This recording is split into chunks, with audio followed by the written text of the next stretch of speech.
It's Wednesday night, and that means it's time for the Lamar Thomas Show, featuring the greatest receiver in the history of college football. Just ask them, Lamar Thomas. I was born in Ocala, Florida. I moved to Gainesville to go to high school. Been recruited probably since the 9th grade, illegally, I might add, by the University of Florida. I still can remember Coach Solinger, Don Solinger, coming out to our practice one day. Here it is, this guy comes out in the University of Miami jacket, and I said, I can't believe that's Miami out here. And, you know, I wanted to go up and say, hey, I'm Lamar Thomas. And actually, I did walk up to him and I said, hey, Coach, I'm Lamar Thomas. And he said, I know. And that was the start of my relationships with the University of Miami. Another good block, and Toretto lays it out. Touchdown,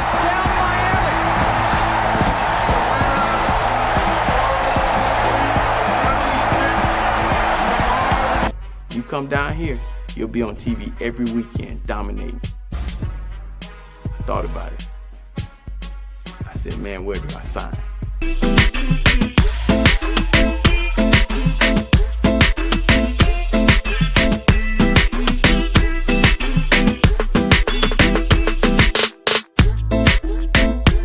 My mom, on Saturday mornings, I would wake up and she'd be holding my hand. I thought she was the weirdest lady in the world.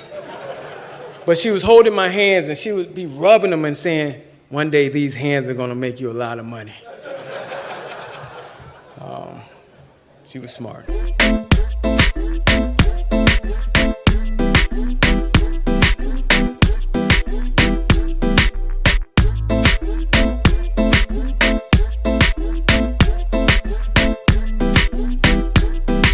So now, here he is, the great one, along with co-host Gary Ferman of CaneSport.com, Lamar Thomas.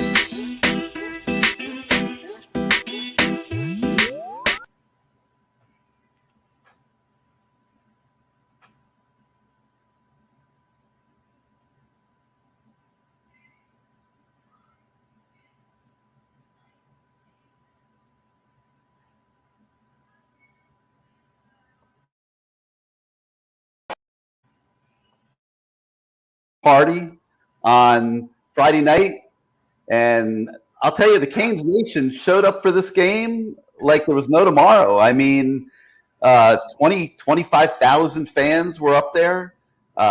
Couldn't have been a better turnout, and just I don't think anybody showed up at Mercedes-Benz Stadium Saturday expecting Miami to win, but unfortunately it wasn't competitive, and that sent out a lot of warning signals, obviously, and there's a whole season ahead of this team, and I think it's way too soon to judge. But if you summarize Atlanta weekend one, what goes through your mind, Lamar? I mean, like you said, if you expected Miami to win that ball game, then somebody's been slipping something in your Kool-Aid, because it's what we saw was the difference between two programs. Okay, a program and a college football team, because that's what Alabama is. They're a program. They have it all together like we had back in the day, but they've taken it way beyond. They have a lot of strong guys, a lot of leadership, a lot of fast guys, a lot of guys, 5-star guys. They got a lot of coaches. They got coaches coaching coaches. Yeah, they really on their do. staff. I mean, it's unbelievable what they have put together there at the University of Alabama under Nick Saban. So we got a chance to see where we want to be at some point. Manny and the staff, I think they went up there thinking they had a chance, which you always have a chance.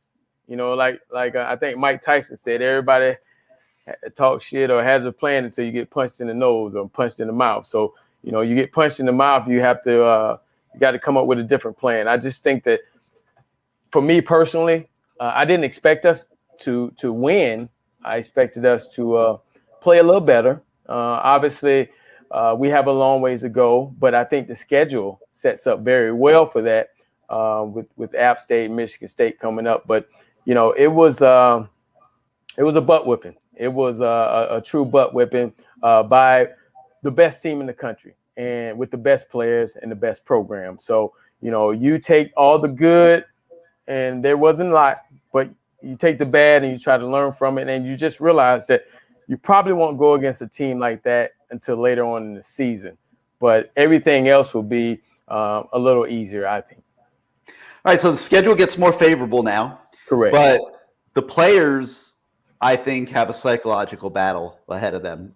You worked 9 months in the offseason. You were a player, you were a coach, and you can certainly talk about this. But from my viewpoint, you worked 9 months with nobody cheering for you, no game to look forward to. You're working in strength programs that take a lot out of you. You're up at 5 a.m. a lot of the times. You're putting in all that work for a season, and then you show up on opening day and you find out, man, we are not as good as we thought we were. And these are other kids that you're playing on the other side, and now you got to go play the next 11. Talk about all those things I just mentioned and the psychological battle that these kids got to face now in getting themselves back up for the rest of the season. Well, hopefully, it's not like losing to Brigham Young, the opening game. This is the best team in America, per se. I mean, this is the best you're going to get on day one. So, it wasn't an upset to lose to these guys. The unfortunate part of it, they didn't play as well as they should have or could have, or maybe even thought they should have. You work so hard for that opening game, and you have these thoughts of being undefeated, and it doesn't go your way. You got to regroup. I mean, the great thing about that game was, again, it wasn't a team that you were supposed to beat. You, from the majority of the people outside of Miami fans, did not think you had a chance to win that game. You go up there, you play okay, you don't play well, but it just shows that they're okay, or they're better than we are. They were a lot better than we were. I think they had a great game plan, actually. But you regroup. I mean, hey, if you win that game, it doesn't show all your flaws, and you get beat by a team later on down the road. So now I think they have a chance to work on all the shortcomings that they might have seen on film and try to put it together and build that schedule. I mean, again, you got App State, Michigan State, those type of teams coming up. So you just try to build your schedule. You just try to continue to build upon, hey, we lost that game, but we're going to see that team up number one the whole year. So we won't have to see them again, but we'll know exactly where we are with the rest of these teams. All right, I'm going to bring in our sidekick here, the voice of the fan, Bruce Warner. And Bruce, you obviously watched the game with keen interest. What did you walk out of that game with? I walked out of it with disappointment, obviously, and way more concerns than I actually had going into the game, because you listened for 8 months, and as I said, Diaz is the king of the offseason, but he becomes a pauper in the regular season. They just can't seem to get it together. That's 3 consecutive losses. You mentioned in your column 143 points in 3 games. That's not Miami football.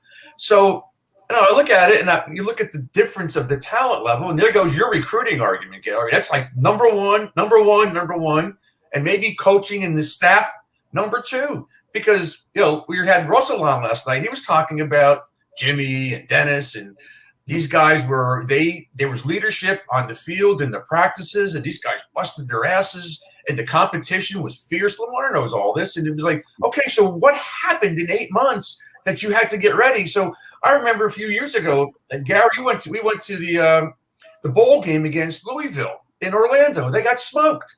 8 months later, Golden played them again in the first game of the season, and we got smoked again. So I'm just looking at I was there. I was there. I know. What the hell were we doing these last 8 months?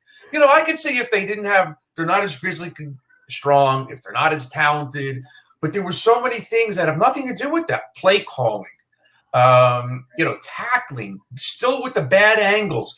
We talked last week. Didn't I say something? Or we talked about can't have dumb, stupid penalties. Of course, there's a targeting, and on and on and on and on and on.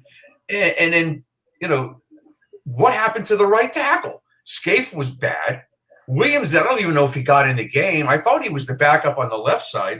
So now the kid from UNLV is playing right tackle. So I get it was Alabama, but to me, it doesn't excuse the overall performance and all the things that we've been talking about the last week or so as to what's wrong with the team. And so you could say, all right, App State is coming up. We should beat them.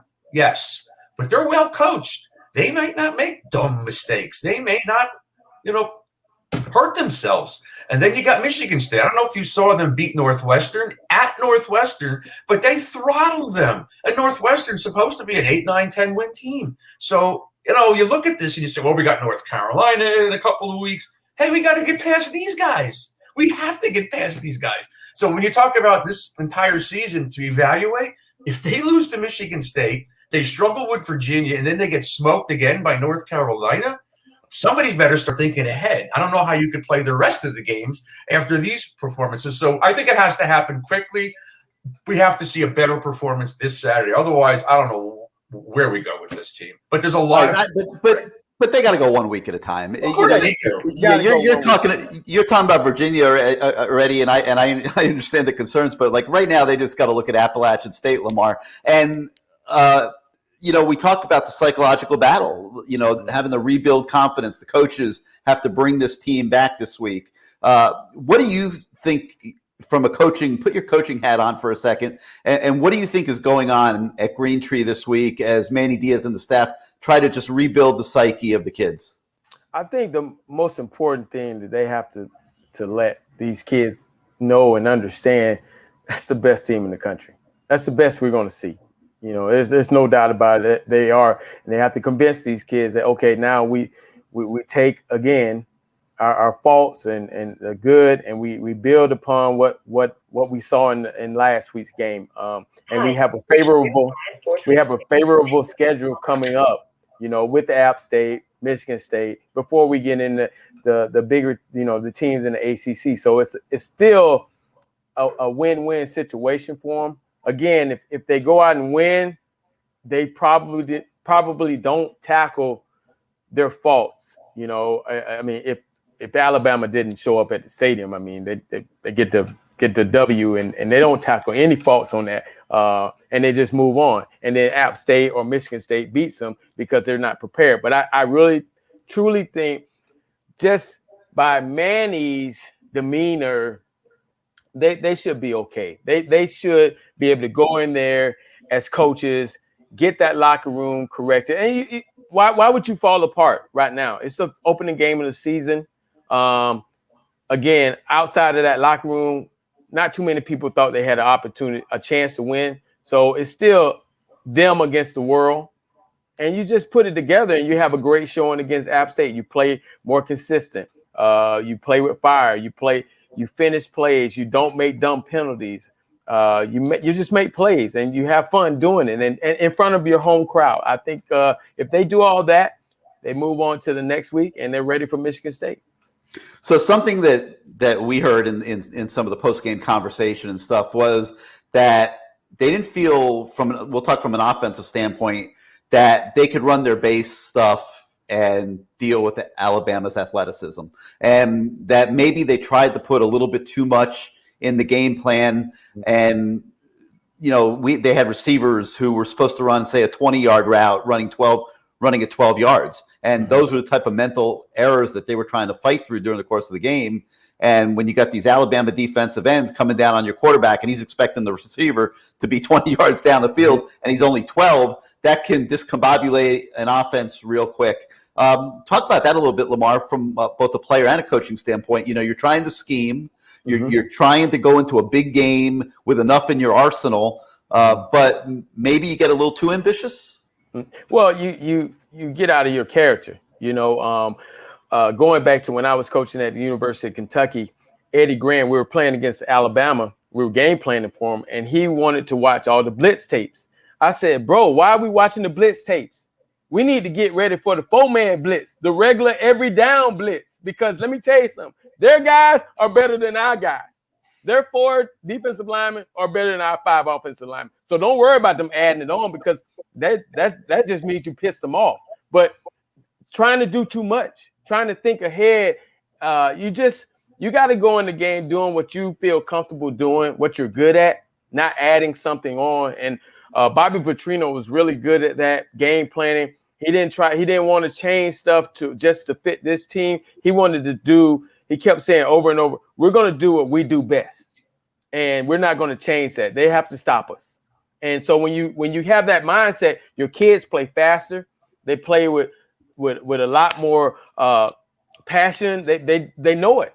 They know what's going on. They know these plays. They're not something that they just make up the week before and say, hey, we're going to run this. They've drilled these plays for 8 months in the offseason. They're ready to throw these plays in there, and they've seen success in practice. And Lamar, I'm looking at the game last week, and I'm thinking, where was the 20 yards? The guy runs 12. He's not in the right spot. Mm-hmm. Shouldn't they have done a lot more quick passing, like crossing routes, quick passes? Maybe King fake the handoff and roll out and dump it off. They could have gotten rid of the ball faster. I don't even know if he had time to throw a 20-yard pass, let alone a 12.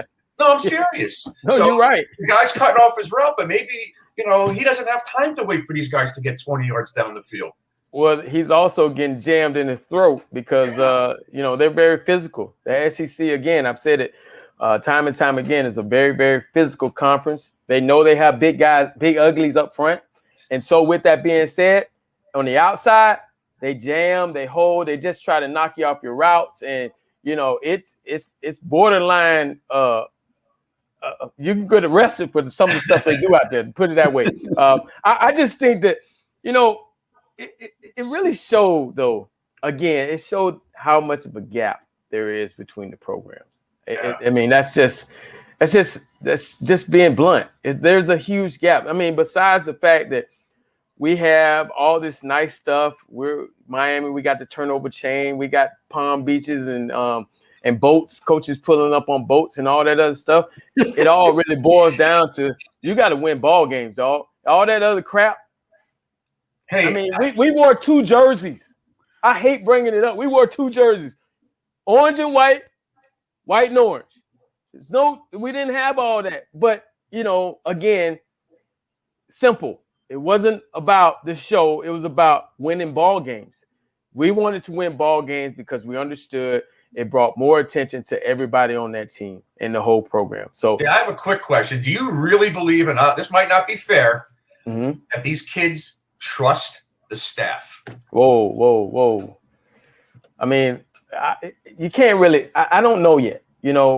We have to see how they play App State, Michigan State, again, because – you can't put too much emphasis on this game. This is not the opening game losing to App State or Brigham Young.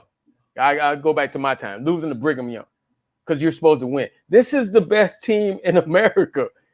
You wasn't supposed to win. The only thing you were hoping is that we had some good showing, and thank God they didn't kill our quarterback, so we can carry him on.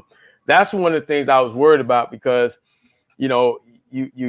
you have a guy like that who's very important to the team, and he gets hurt against some really, really good players. So I'm glad he came out unscathed, and we're able to watch him progress this season.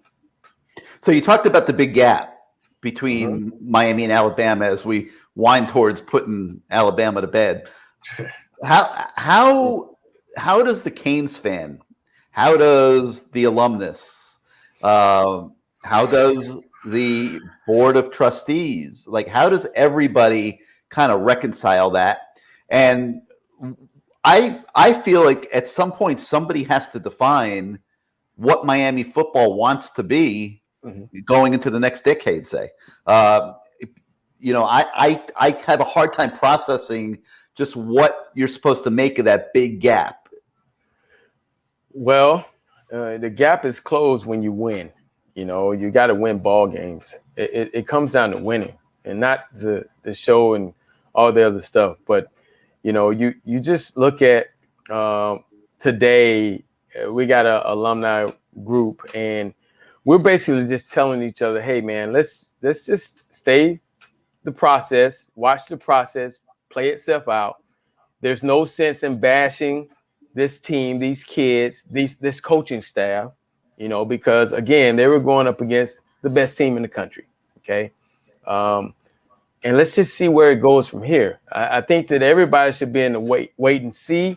That was the exhibition, basically. Okay. And you wait and see how things shape out. Now, who knows? If they go 11-1, or I don't even know how many games they play now. They probably play 20. But you only have one loss. The Alabama game is just a talk, and you just hope that they get knocked off and you don't have to play them again. But there is a gap. You have to continue to build this program, and Manny, it's not his fault. This is his first job. He's on the run. I mean, he's learning on the run. This is his first time being a head coach. He was an assistant. There's a big difference between being an assistant coach and a head coach. Not trying to make excuses for him, but I think you can't put too much focus on this game. You got to start it, like I said, in my opinion, the season starts App State, because at this point, now we really get to see who they are and what they're made of, because the schedule builds it that way. All right. De'Ara King, Lamar. You talked about last week concern that he hadn't taken any hits. Well, now we know he can take hits. Yeah. I mean, he took a few hits. Shit. But he came back to do more than take hits. He came back for another year of college football to prove to the National Football League that they need to take him seriously and give him a chance at the next level. Opening night did not go the way he clearly wanted to. 23 of 30, 179 yards through the air. He was running for his life a lot, had 9 official carries. But what did you think about what you saw of De'Ara King on opening night, and what does he take forward now into the season? Well, I think what we saw was a guy who, obviously is coming off an injury from last year. He gets his opportunity this year to lead the team in the first game. I think he's, still a little rusty. But then again, I don't know. It might just be Alabama's defense is pretty damn good, okay? And they're very physical again. I think he played okay. He didn't play great. He didn't play bad. He played okay. And like we saw against a great team like that, okay is just not good enough. If I'm him, he's always seemed to have this attitude that he wants to continue to get better. And as a leader, I'm pretty sure it doesn't take Manny or any of those other coaches in there to say what we have to get better. I think as a team, and if you have leaders on that team, they will speak it. I'm sure as himself, he probably spoke to the team and spoke about what they needed to do and what he needed to do to get better. That's what leaders do. So it's a good thing having him out there where the quarterbacks behind him can see what leadership should look like going forward. That's one of the things, too, in building a program. You think about those Alabama guys. I mean, obviously this kid was a freshman, but you think about Mac Jones waiting his turn because he had to. That's the way usually the really, really good programs, you kind of have to wait your turn until, you get your opportunity, and then you make the best of it. But you're much more prepared than you would have been as a freshman getting to play. So I think that, again, I think a lot of this kid, I think that he is going to have his team playing up to the maximum effort next week. I think we'll see a different ball club. I think we'll see a more energetic ball club. That you're playing against the best team in the country. It's fake enthusiasm. Let's just be real. You're about to get your ass whipped. You would like to think that they could run the ball against this team. Well, no, you're going to talk maybe about Cam Harris, and he's got to play better than this. They've got to open up some holes. Cam has to play better going forward, but that's, again, you're playing against giants in the middle, man. That's like Woolfolk and Sapp and all them guys on the other team. Jerome Brown, all those guys on the other team, the big bodies in there. You ain't moving nothing, especially when your O-line is trying to get to the next level. So I think, answering the question, I think he played okay. I think we'll see better from him these next 2 games. All right. Some questions are starting to come in from the fans here listening tonight. The question is, how do you not be competitive in a game like this? And we talked about this, Lamar. I think it was not as easy as it was said. We talked about how nobody out there expected Miami to win or lose this game. The hope and 25,000 Canes fans went to Atlanta looking for them to be competitive now against a good opponent, which we haven't been the last few years. How easy is for that competitiveness to get away from you in a game like this? Man, they can get knocked out your system quick, and it was just a better team, better program, man. You just we didn't see what we thought we would have. I expected to see a little bit more just from all the talk in the offseason. I expected to see a little bit more competitive fire, but again, I got to give credit to the team on the other side. Maybe they were that good, and maybe they just took it out of them. But you can build on it. You can build on it. It's like, you fought the best person in the school. You fought the biggest bully in the school. Everybody else, they should get their ass whooped. That's the way I look at it. You fought that guy. You didn't win. He blooded you up. He had you leaking all over. But you came back to school the next day and some other little chump decided to walk and take your lunch money and you slapped the hell out of him. So that's what should happen from now on. Well, Richard Hill says that Bama's on another level. Only 3 teams can play with them. You agree with that? I do think they're on another level. I really do. And I don't know what those 3 teams are, but they're probably in the SEC. It's just the way it is, man. They're put together. We saw Clemson lose to Georgia, so that kind of knocks them down a little bit. I've always thought of LSU as Alabama, just in a different uniform, because they're big, man. They're huge and they're fast. They're good, well coached most of the time. So maybe he's talking about Georgia, LSU. I don't know who can beat him. We'll see. We'll see. Maybe they have some faults. Maybe Miami. I'm hoping this is not true. Maybe Miami wasn't good. Or it's not good. But I'm hoping that's not true. And Alabama goes on to destroy everybody else just like that. And it kind of puts the loss in perspective. Hey, they were pretty good.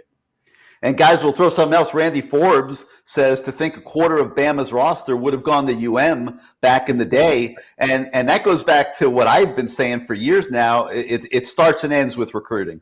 Right. But it's hard, man. It's hard for, I got to give it up for those Miami coaches. It's hard because you got so many guys in your backyard and you can't, you offer them. And as soon as you offer them, people like myself are just waiting to see who the hell you're offering, because it's harder to offer somebody in your backyard because you can't ignore them. Like if you don't want them anymore or you oversign, you can't ignore them because everybody's going to be on you. It's easier to offer somebody a long way away, and then if it fills up, you can just ignore them. You don't care. He's in. You offer a guy in Iowa. Shit, who cares if you don't? But Iowa people don't want us to come back. But in Miami, you offer these kids, and let's say nobody else wants them. Oh man, that high school coach, that community, everybody's gonna be on that ass about how the University of Miami did not or offered my kid, but will not let him come to school there. It's hard. It's really hard. But at the same time, you got 1,000 schools coming in here taking everybody, and they are just. Nick Saban comes down and he is treated like royalty. I've seen him. I've seen him on the road come in the back door. I've seen him. The coaches stop talking to you and say, excuse me, Coach Thomas, man, I'm gonna have to talk to you a little later. And then you circle back and you see Nick coming in the back door, and they just slobbing and just, it's amazing. He comes down. It's his territory.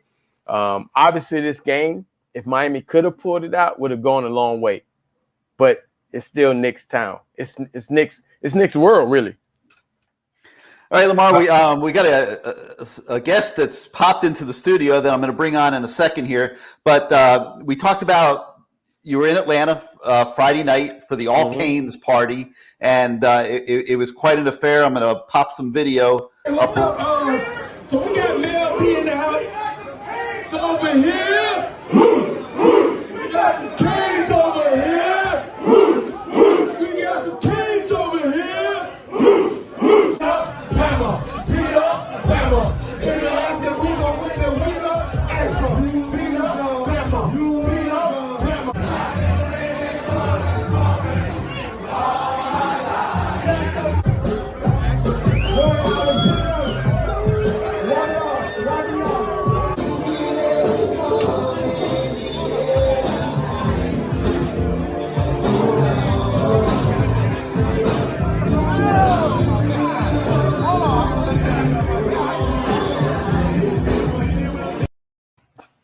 Man. So man, that looked a little lit there, Lamar. Harry and all Canes threw a nice pregame party, didn't they? Man, it was it goes down as one of the epic parties again. It's man, he does a great job of getting the Hurricane fans to come out. It was great. You had Melvin Bratton, you had Reggie Wayne, a lot of players, older players out there. The fans were great. They were loving it.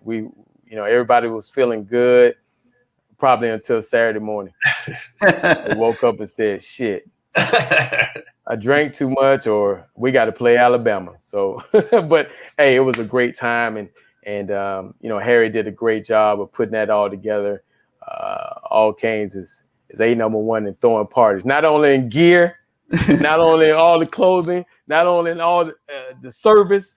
They're the hot ones and throwing parties for the Hurricanes. So we got to do it again. Maybe at FSU we'll get another one going. Did Harry bring enough gear up there? Did he pack enough stuff in the car? He tried to, but people have been home for almost a year. So everybody was buying up everything, man. People wanted to buy jerseys. People wanted to buy they wanted to buy everything. So it was a really good time. And, I hope the Hurricane fans that came out really enjoyed themselves, and it's only gonna get better. It's only gonna get better. Thank God for the party. Yeah, tell me about it. Well, if anybody wants to gear up for the home opener this weekend, obviously go to All Canes down there near campus on Coral Gables. You can also shop at allcanes.com. You do have time to get the gear shipped to you in time for Saturday's game, so we encourage everybody to do that. Now, guys, this is the age of NIL. And I can only imagine how much money Lamarticus the Great would have made back in his playing days if NIL was in effect back then. But players all over the country are now getting the opportunity to make some money, and it's just growing like wildfire. Like I was reading today that Michigan State players are all going to get money from some sponsors up there. Miami players are all getting money thanks to American Top Team. Every player on the team is getting some money this season. Dan Lambert from American Top Team is working the community every day, trying to find new sponsors that will do NIL deals.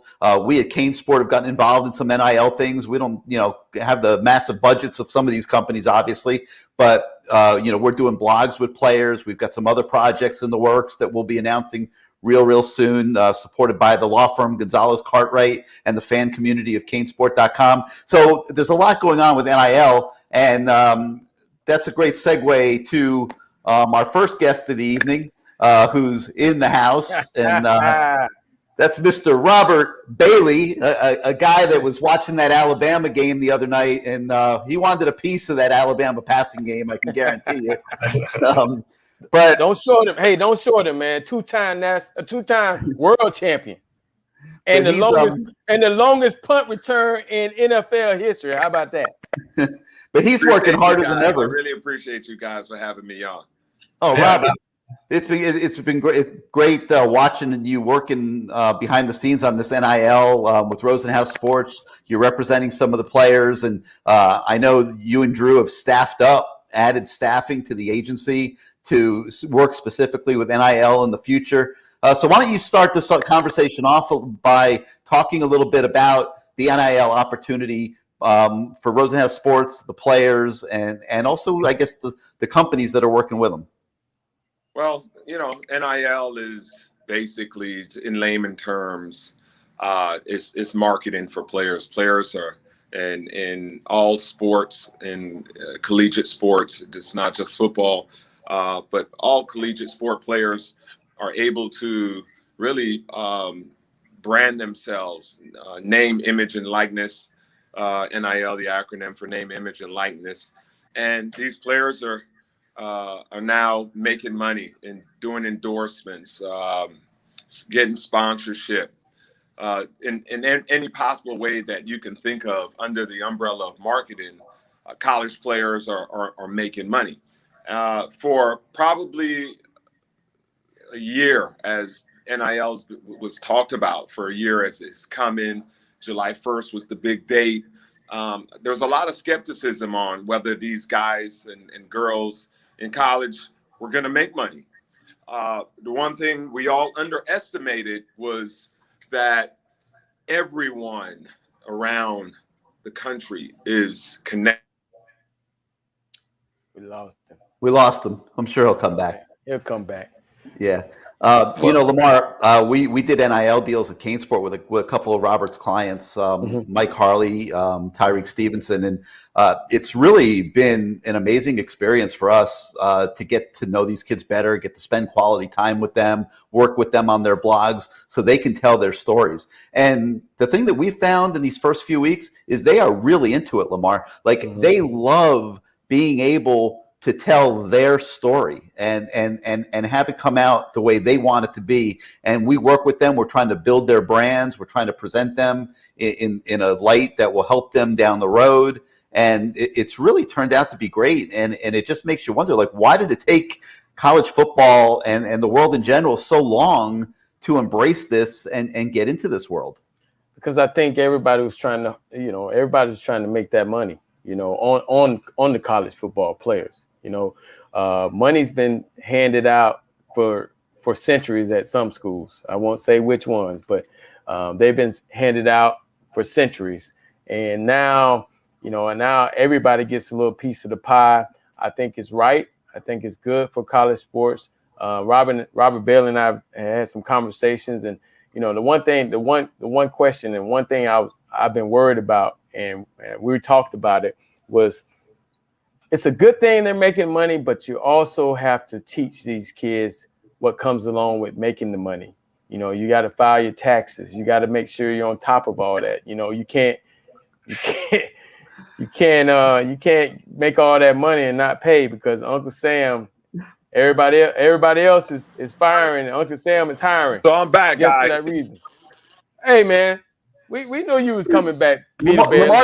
Lamar says your clients have Robert. These Apple phones.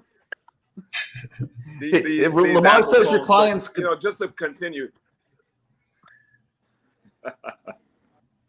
So can you guys hear me now? Yeah. Good.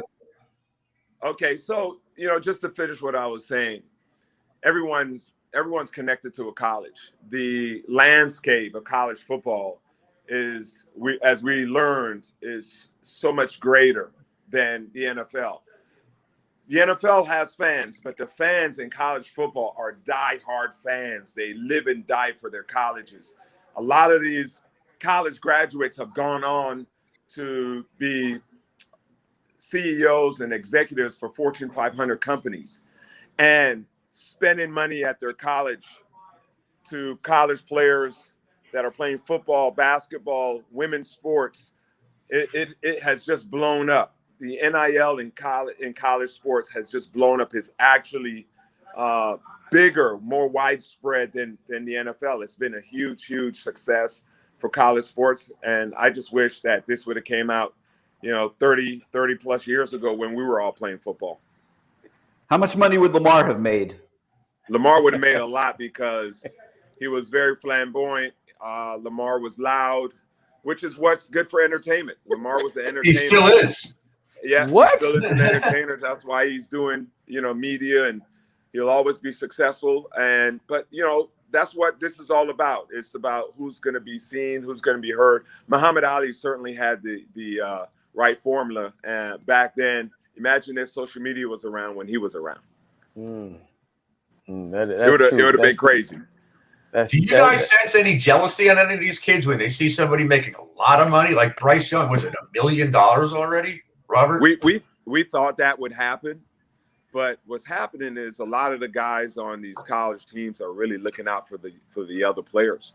De'Aaron King did it for University of Miami. Then you have a lot of these companies that are allowing everyone on the team to make money. So it really hasn't caused a division like we thought. It's actually bringing the teams together. And, I just think it's great for players who probably aren't going to go on to play pro sports. 98, 99% of the college athletes won't play pro sports. So this is a great way for them to have the springboard into life. You know, Robert, I've known you a long time, man. And other than you saying I was loud just now, I've always liked you, bro. You just had that it. You know, you had that it. You were always around the ball. You just were always a smart guy. So to see you go into something where you feel comfortable, I knew it was going to happen. I knew you were going to be successful at something. I just ain't know what. But to see where you are, it's amazing because, hey, you're the guy that says when you put your mind to it, you do it. Just like you told me before the kickoff at the Cotton Bowl, I'm going to knock somebody out. Right. And I said, well, damn, Rob, go do your thing then. I didn't know you was going to knock him out. Knock him out. Hey, Lamar, I appreciate that. My drive really all started in Little League. If it wasn't for my Little League coaches that really didn't accept anything but hard work, running and hitting the guy with the ball. If you turned down a hit, they made you do it again. It really taught me just about, life obstacles and how to really get over them. And I give my majority of my success to all the coaches that came into my life, whether it was Little League, high school, or college. Southridge. Don't forget about Southridge now. Come on now. Southridge, Richmond Park, and University of Miami. There it is. That's my guy. There it is. That's my guy. Hey, man, I just want to make sure that, you guys are, and I know you guys are teaching these kids everything they need to know that's going to help them when they get out of football, when they graduate, because that's the most important thing. They're getting this money now. I know you and I have had conversations about how you're teaching them what to do, how to file, and how to do all this stuff, because I think that's the thing that nobody's really talking about. You're getting money, but you're in a whole, you're stepping up to another step as far as being an adult. Everyone in this business is especially NIL, it's a brand new landscape, right? So you got companies that's been in this business that are going to be adding divisions and workforce to manage the NIL guys. I mean, we're recruiting guys coming out of high school, right? And then you got the new companies that are getting into the business that have never been in marketing and just coming in, they're seeing an opportunity. And you're right, Lamar, you at the end of the day, you got to teach these kids not just put money in their pocket, but what to do with it, how to help their families. Taxes are around the corner. They're now going to be paying taxes because they're making money. All of that is something that we all have to think about and make sure these kids are successful in all those areas. We hired Dwayne Starks, works for our company. Dwayne's a former Hurricane as well. Dwayne works with the NFL Trust. The Trust is a program. Well, it's made up of many programs that help guys really transition from football to life after football. And Dwayne will be really helping us help these kids really think about, life after football and what to do with their money and all the programs that's out there to help them, getting second education, getting second education in terms of getting your master's and those things. But, everyone is going to be making money. And right now it's a new landscape and we're all just trying to figure it out. Robert, can you explain, if you can, how this process works? Are you going after these kids that are at the school? Are they contacting you? How does this work? How do you get involved with this? You all know it's legal now, but they're contacting us. We're going after them. You got kids coming out of high school contacting us, and you know what? You gotta talk to them, because that kid out of high school could very well be the next first round pick when he gets to his junior year. So you got to talk to them, especially if they're 5-star guys. So, it gives them all the opportunity. A lot of these kids, I walk into their homes and you know, we see maybe 6, 7 people, and it's a 2-bedroom home. So you're happy that these kids have an opportunity to make money right away for something that we've been doing for a long time, playing college sports at a pro level in these colleges, and these colleges are making a lot of money off of kids for decades and decades and decades, and now the kids are having the opportunity to make money off of their name, image, and likeness. I'm super happy and excited about all these kids. Hey, Robert, I know you. Hold on, I know you got to get to your daughter's program. I got to ask you, because I know we appreciate you coming on the show. I know you're at your daughter's program. Volleyball game. All right. Well, listen. And one more question. I just want to hear, just give me your state of the program right now. That's all. Just give me your state of the program in closing. No, I'm excited. I'm excited really now that the NILs come in. I've really taken more of a closer look at the recruiting classes because I have to. And just this year's recruiting class, you know, they're all 5-star kids. They're making movement and great success already in the program. If you look at the Alabama game, yeah, we lost, but a lot of freshmen played in that game.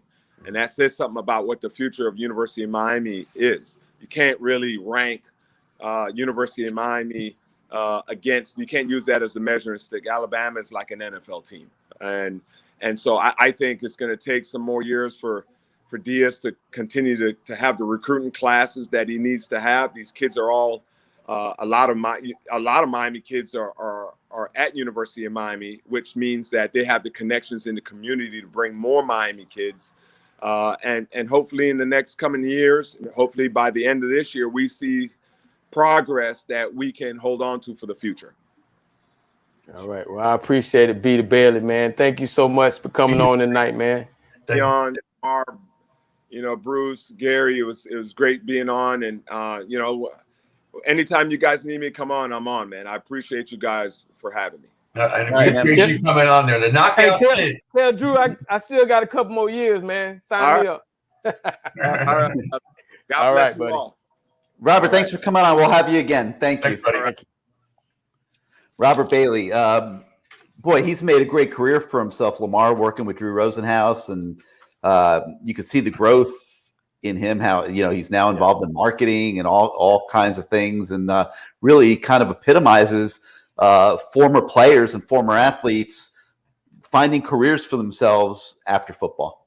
Finding that niche. I mean, I always knew he was going to be successful. Didn't know what at, but I knew he was successful just by the way he carried himself, the way he did things, the way he's just that guy. When you have some teammates and you look at him, you go, man, that dude is going to be that, or that dude's going to be a coach, or that dude's going to be a CEO, or that dude's going to beat somebody up and maybe kill him. But you have those thoughts, and he was just one of those guys, man. He just always was up front.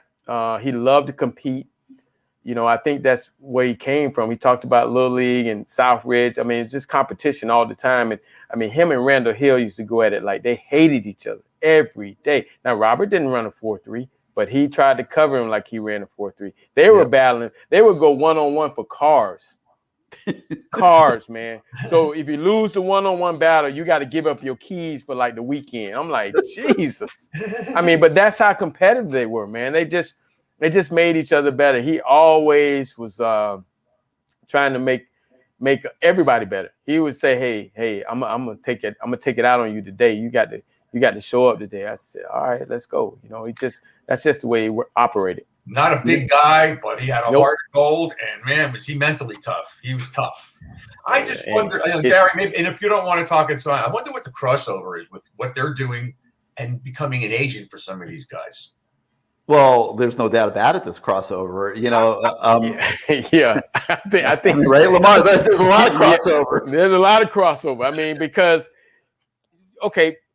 per se, you're going into these homes, okay, and you're making a great presentation, and you're saying, "I'm gonna do this, I'm gonna do that, I'm gonna do this, and I'm gonna make sure he pays the taxes." And they already see what your organization is about. Yep. It's just a natural, if you do the right thing, the kid makes money, you take care of him.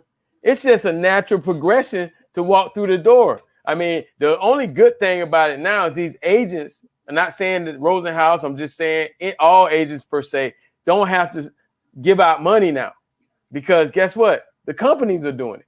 Yeah. So all you got to do is have a marketing company on the side of your agent company, and they just walk right in. Hey man, you were with me for 3 years. You made me X amount of dollars. The parents are like, you going with Drew Rosenhaus. You going with Robert Bailey now, because they've already shown that they're going to take care of us and point us in the right directions. You know, I've watched these guys work obviously from a distance for many years, and now with this NIL, we actually at CaneSport did deals with 3 of their clients here. Some of it we've introduced in the blogs. We got some other projects in the works. But it was the thing that amazed me is just how fast they have to work. I mean, they have so much going on, Lamar. It's unbelievable. And, you know, we're doing these deals and getting paperwork and contracts signed and things like that. And I mean, it's just moving at rapid fire fashion. They've really built a hell of an agency there. And if he had stayed with us longer, I would have asked him, you know, obviously they have an interest in players going out into the draft. Correct. The sooner the better. NIL potentially could keep players in college longer because kids don't have to make mistakes and go too quickly because they can make money, like a De'Ara King is making some money this year, and obviously guys throughout college football. What do you think about that? Like, will NIL keep guys in school longer and cut back on the mistakes of guys going out into the draft early? I mean, we've seen it at Miami time and time again. Yeah, I think so. I hope so, because what it shows again is, you know, the main thing is most of these guys go out because they're trying to do for their families.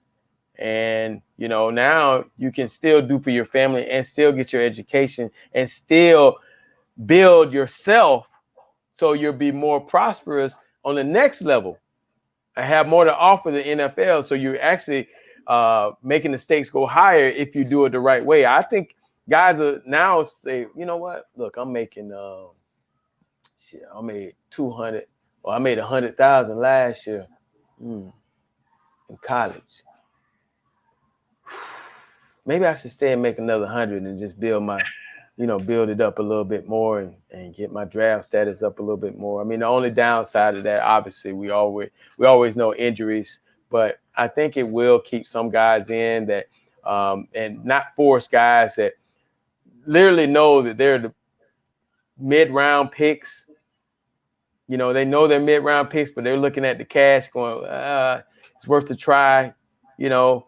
So I think it will. I think it will help the programs out a lot. I think maybe we wouldn't have lost Travis Homer, DJ Dallas, people like that did go into mid-rounds. Yeah. We could have maybe kept those guys. Maybe Kendrick Norton, some of these other guys that took off, it probably never should have left when they did. Yes, some of those guys that left, I was like, who? What? He did what? He played what? Yeah. And then you hear about guys who were talking about coming out. Oh, my God. Are you serious? Yeah. Like, but nah, bro. It's the nature of the life today. Who is advising you? That's what I was saying. Like, who is your so-called street agent? Because they're terrible. Street agent. That's a whole nother topic and a whole nother that is. I know I brought that. I'm sorry. All right, Lamar, getting back to the game a little bit. You and I were talking, and one of the things that you noticed was how the disparity in how the two defenses were attacking the bubble screen. Oh, let's talk about that a little bit. What did you see in that? Well, I saw Alabama just blowing up the lead blockers from the outside in. I mean, those corners were coming up on those bubble screens or those screens and literally trying to take the wide receiver and throw him into the ball. Whoever had the ball. Yep. Whoever had the ball just clogged it up. So now you got all those big uglies that are turned to rush and turn and run towards, and they don't stop. They can't stop. It's like a train. They can't stop the train. They might pass the station. I mean, they cannot stop until they hit something. So they force them back into those guys, and it's not good. And Miami, on the other hand, from what I saw, it looked like their corners were trying to read and react. They ran up to the wide receivers, and they just kind of peeked, and they were trying to figure out which way the ball carrier might go. But you got to blow them up. That's why those bubble screens didn't work. Alabama just blew them up, man. It was almost a wasted play because they were out there being physical on the outside. Usually, You talk about physicality on the inside, they were physical all over the place. I didn't really see our DBs jamming that many players. Did you see that? I didn't see it that often, hardly at all. Most of the time, they were 8 to 10 yards off the ball. So you throw a quick out, they have to react, and by the time they started to get up, those guys were either by him or they faked them out. I thought all off season they were talking about T-Rob and DVD teaching these kids how to jam the receivers, but I didn't see it. So that's another thing that you hear about it, but you don't see it. Yeah, but I know Alabama's great, but if you're going to do these things, do it in the game. And if you get blown up, you get blown up, but do it. Yeah, but they played scared. It seemed. Do you know what the talk would be if they dropped like 8 bombs on these guys? Right. Yeah. It'd be worse. Very good point, Lamar. It'd be worse, man. You talk about people blowing this thing up, about how dare you play press against those guys, and it is what I would have liked to see, and it happened. It did happen. Miami sometimes, I would say sometimes, not all the time, they force them to drive the ball. Okay. Go on long, sustained drives. As a defensive coordinator, you don't want to give up the big play. You want them to go on sustained drives, and hopefully they make a mistake. You make them call plays. Unfortunately for us, the plays that Alabama were calling were all good plays. Yeah. But you want to give yourself a chance, not just giving up that big play. That 94-yarder, geez, that was a backbreaker. But there was also plays where we almost got to Bryce Young, but he's able to scramble out and he finds guys down the field. They had a lot of busted plays, and our DBs were nowhere near their receivers. Now, Gary mentioned last week about just blitz the hell out of this kid. You got to smack him around. I don't even know if he got hit in the game that often. Well, I could tell you this. I saw, for some reason, our contain was not there sometimes. Right. And I didn't understand it. I saw a defensive end go upfield, then dip under, and I'm thinking somebody's coming outside. But no one was coming outside. So the quarterback just rolled out.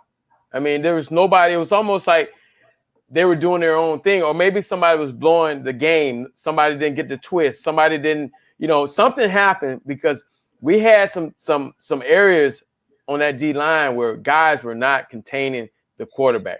It was no contain a couple of times. And you're talking about some people being upset, man. Anytime that quarterback can get out the pocket like that and have all day because there's nobody chasing them. And they showed one clip where one of the tackles from Alabama just depleted one of our guys. Holy crap. It looked like it hurt.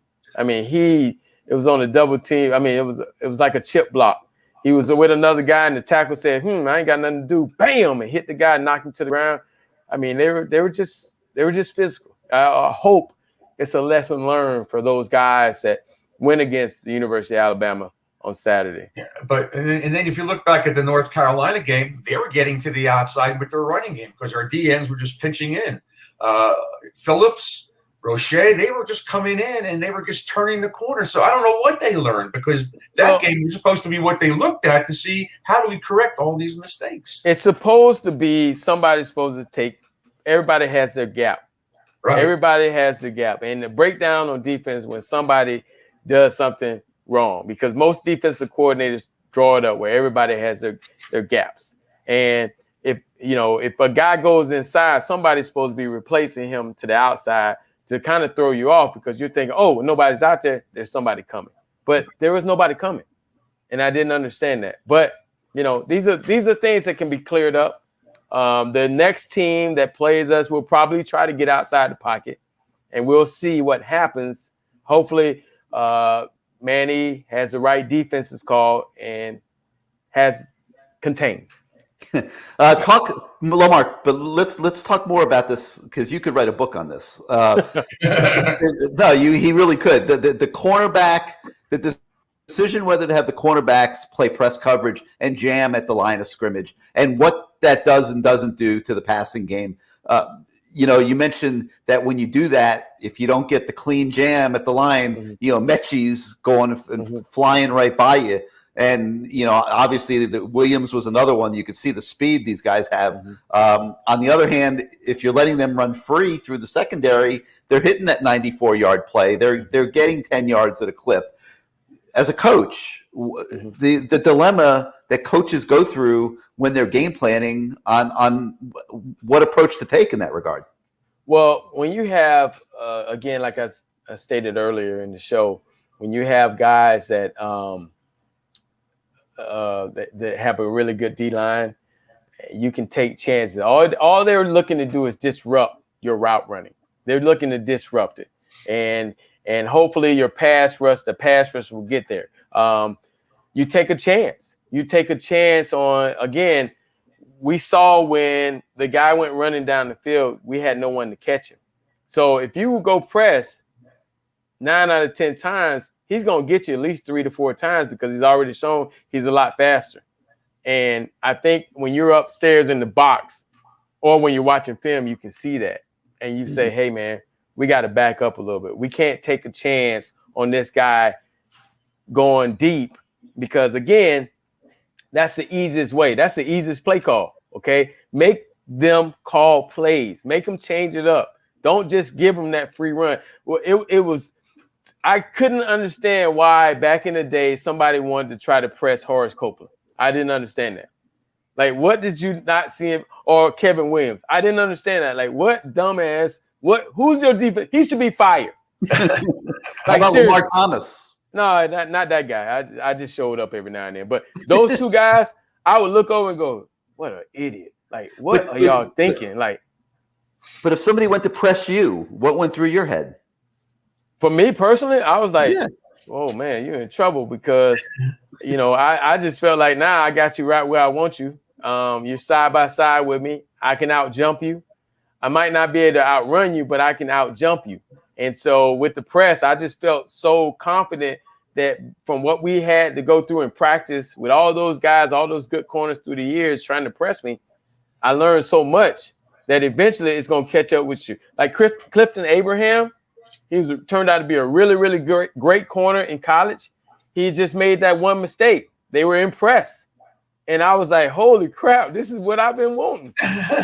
You're impressed. You're 5'11". I'm 6'1" or 6'2", and I can jump and I can go up and get it. And I got a quarterback that's going to throw it and give me an opportunity. So with that being said, when he came up, I was like, holy crap, he's really pressing. What percentage of the time did you see press coverage in college football as opposed to the National Football League?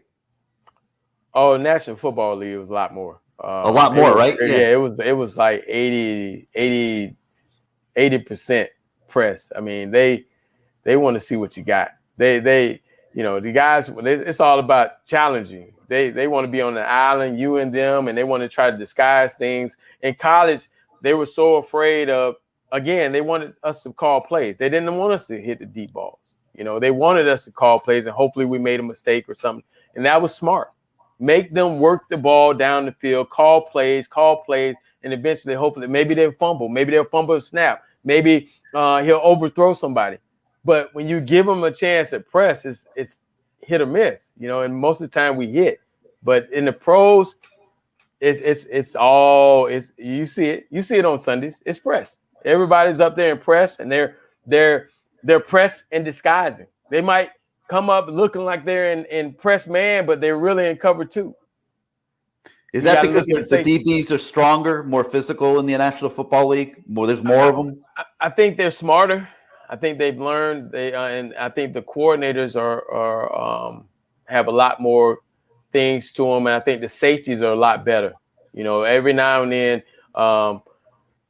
in college, you go against some teams and you have maybe one good DB, but I got 3 good receivers, and you got one good safety and all horrible corners, So in the pros, everybody's pretty damn good, and usually the defenses are called to protect the weak links. They figure out how to protect that weak link. They'll shade a guy over, or they'll make you, if a guy's he can't run that well, they have him on the outside. So he'll force you inside to the safety. They do a lot of different things in the NFL that you don't see a lot in college. Yeah, there's probably not that many. Go ahead, Bruce. No, there's probably not that many corners in the NFL that run a 4.65, but they could be there in college. You know who they are. You know that. Oh yeah, you see them. You watch them on film. Yeah. I got a guy here who wants to defend the cornerbacks of the world. He's having trouble, looks like, with his video camera, but Dwayne Starks should be with us right now. Dwayne, can you hear us? Yeah, I hear you. I just need 2 minutes to get in the light. All right, you go ahead and do that, and then we'll come back to you. By the way, Steven's having trouble getting on too, and I sent him the link again. Well, yeah, he's Steve McGuire he's from Brooklyn, New York. I mean, what do you expect? What do you expect? I mean, and he's a cop. Well, he spent so much time at the donut shop. Right. Yeah. But I'm looking forward to hearing what Dwayne has to say about this subject, because it's to me it's really the matchup in football now. The cornerback and the receiver, and how they're going to play them, and can they hold up in press coverage. It's such a huge factor in almost every football game you watch. It is, and for me personally, playing the game, it didn't matter if you're a really good corner, like let's say a Darryl Green, and he lined up in front of me. If he was shorter than me, I thought I had a great chance on beating him. I had problems with the taller corners that were just as long as I was, because I grabbed, I reached, I pulled, I did all the things to those little guys to bring them closer to me. And those longer guys gave me issues because they were doing the same thing I was doing. So anytime I would come out and see a big corner, I say, "Oh, damn, damn!" But I see a little corner, I'm like, "Oh yeah, it's gonna be on the day." Green can run. He can run, He can run. He can He's run. fast. But one of the fastest ever, I think. I caught a pass on him one time.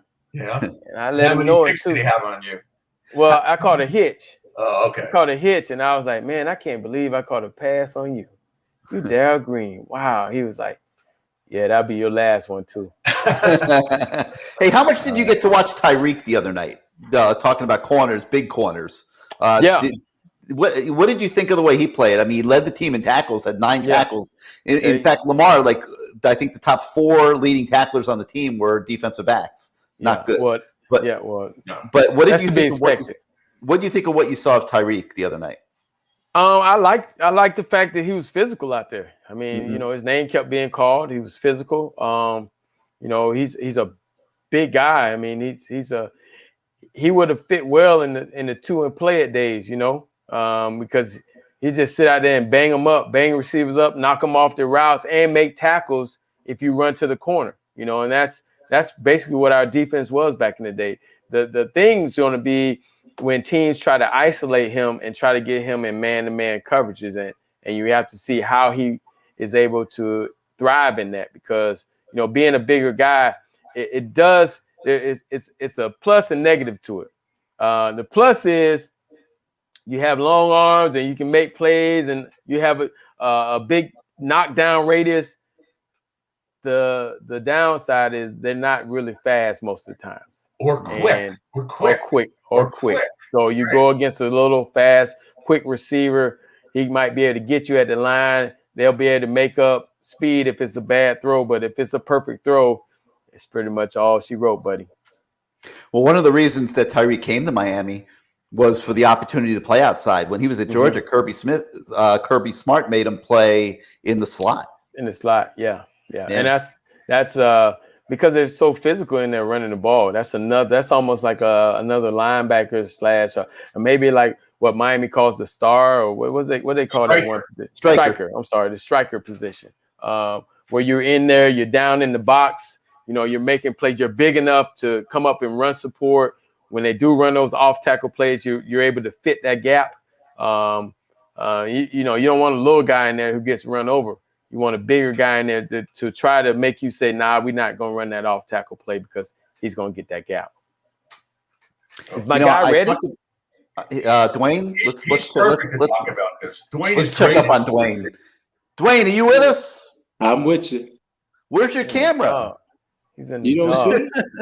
He's in the dog. You're in the dog. You're in the dark. I see myself. That's all right. We can talk. We'll talk. We'll talk to you in the dark. All good. Camera. I'm looking at myself. All right.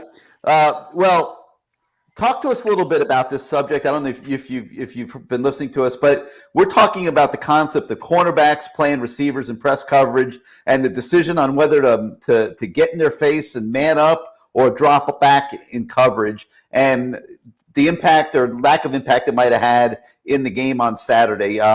We've heard Lamar's perspective as a receiver. He loved when cornerbacks would come up and challenge him like that because he felt like he could get by them easily. Give us the cornerback's viewpoint on there he is.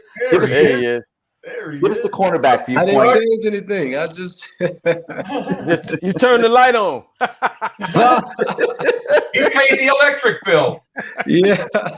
Hey, he was the 10th pick in the draft. He got enough money. He can pay that bill.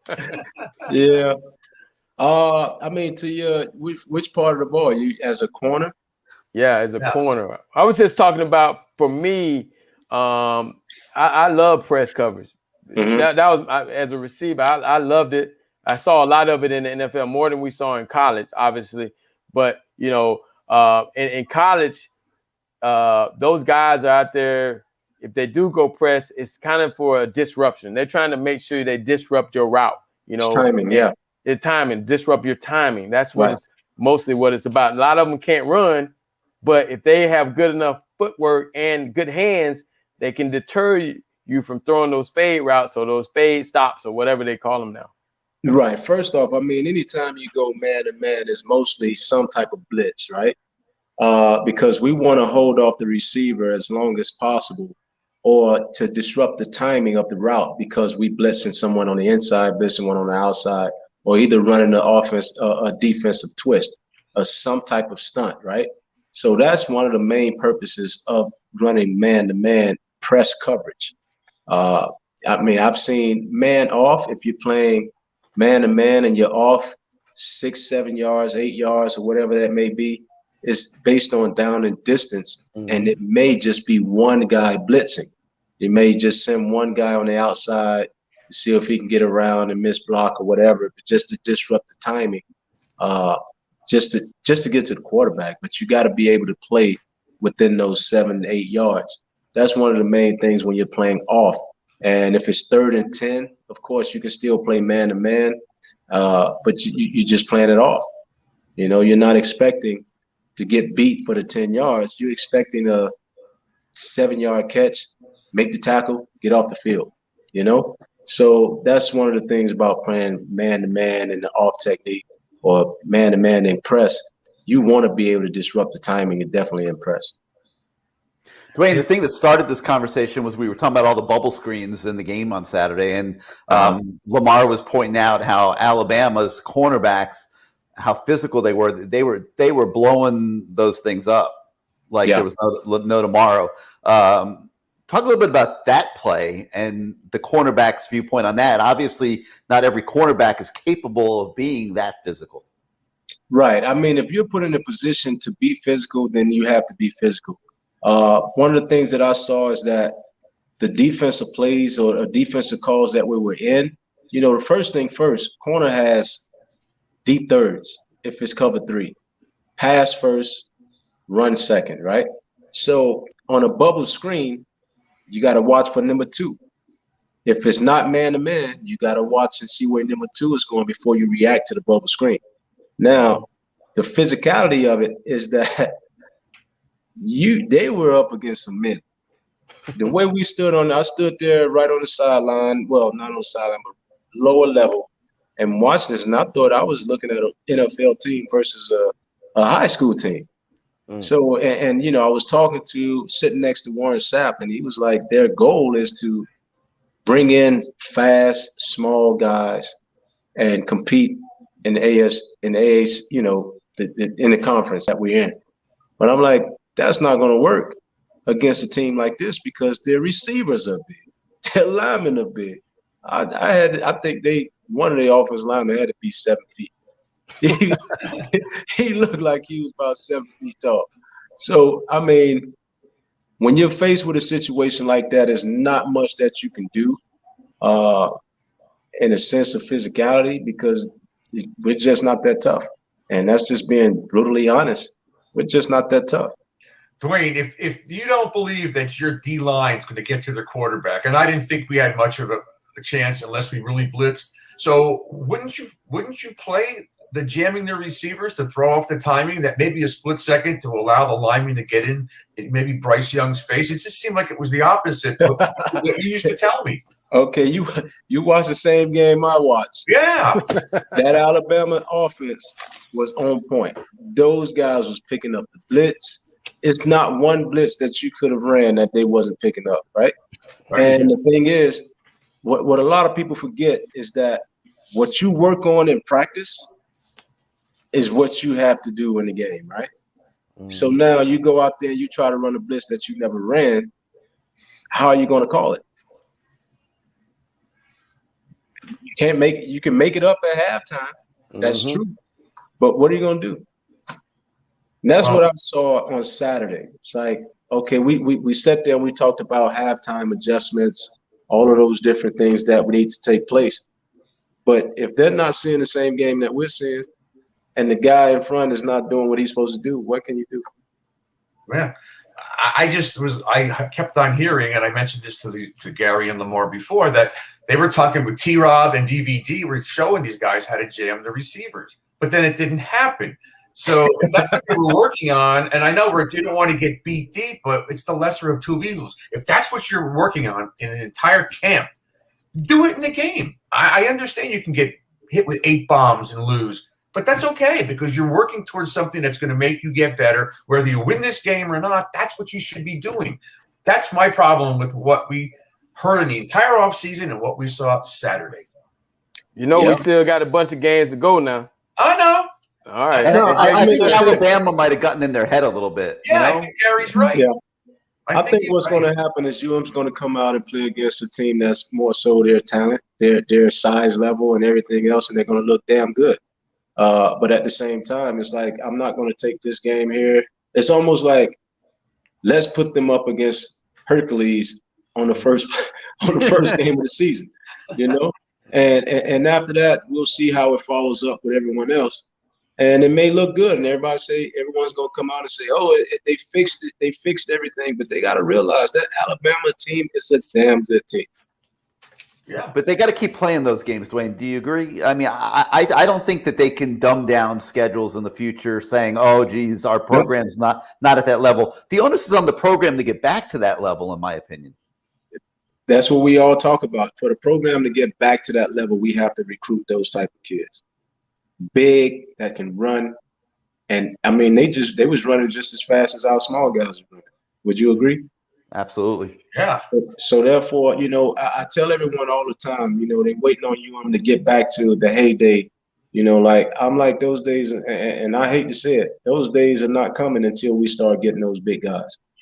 Because this, in the 80s, in the early 90s, all of those years, everyone wanted to go to the University of Miami. They went elsewhere when they couldn't get a scholarship, or they found out somebody else of great talent was going to that school and they were afraid to compete, right? Would you agree, Lamar? 100%, my friend. So therefore, nowadays, there's a lot of money that's being handed out, whether it's under the table or wherever it is. So kids are going different places for different reasons now. They don't have to go to the University of Miami to get a national championship. They're going to go to where? Alabama, Clemson, Georgia, all those other places. Clemson. That I said Clemson. Yep. Ohio State. Ohio State. Yep. Yeah. So now the goal to winning a national championship is not saying, I want to go to the University of Miami.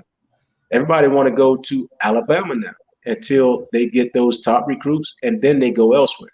So now we're getting those elsewheres. We're getting those elsewhere. It's the dilemma of the program. It really is, and you know, it's not a comfortable subject. It really isn't. No, you want to be unconditionally supportive, especially in September.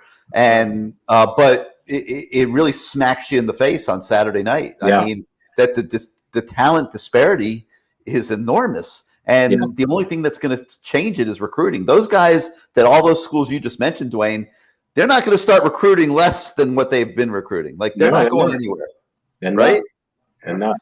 So how does Miami get back to recruiting at that level? And can Manny do it? And you know that's the dilemma of the program right now, in my opinion. Not a subject for September because we're starting a season, but in the big picture, I think it's definitely a pertinent topic of conversation and something that they're all going to have to reconcile collectively. We got to start winning. I don't know how many of the fans like me are into what's really happening in the recruiting office. I mean, I don't know. I keep hearing that they're not identifying these kids early enough. I keep hearing that over and over. I hear from Larry Bluestein. Gary spoke with him. He's been on. So I think that's part of the problem. I just don't know. I mean, Gary might know more than all of us what that staff looks like and what they're really supposed to be doing. Because it doesn't seem like they're on these kids. They got offers from all these places, and the mommy comes late, and it's too late. It just happens year in and year out. Right. Again, remember the hotbed. You can't. You can try to offer everybody, but you can't, because if you do, you're gonna get stuck with somebody who turns out to be a dud, and you don't want that. I'm telling you, that's how it happens. I didn't say offer everybody anymore. I just said identifying people earlier. It seems to be a problem. All right, so right now we got I think we all would probably agree T-Rob is an elite recruiter. He's proven it at several different stops throughout the years. Good. And he's doing a pretty good job recruiting defensive backs right now. At least it seems that way. They're going to have to hit on their evals, but he's showing that he can go out of town and get kids, and he's in on kids, and they're not all coming. I mean, Earl Little's kid isn't coming, which is obviously a disappointment, considering he's a legacy recruit. But T-Rob is showing that he can go out there and get it done. But Lamar, you've recruited for several universities, and you know, talk to us about the difficulty of that, and when just having to go out and try to compete for the best kids in the country that have so many options. Well, it also depends on what you're wearing on your right here too.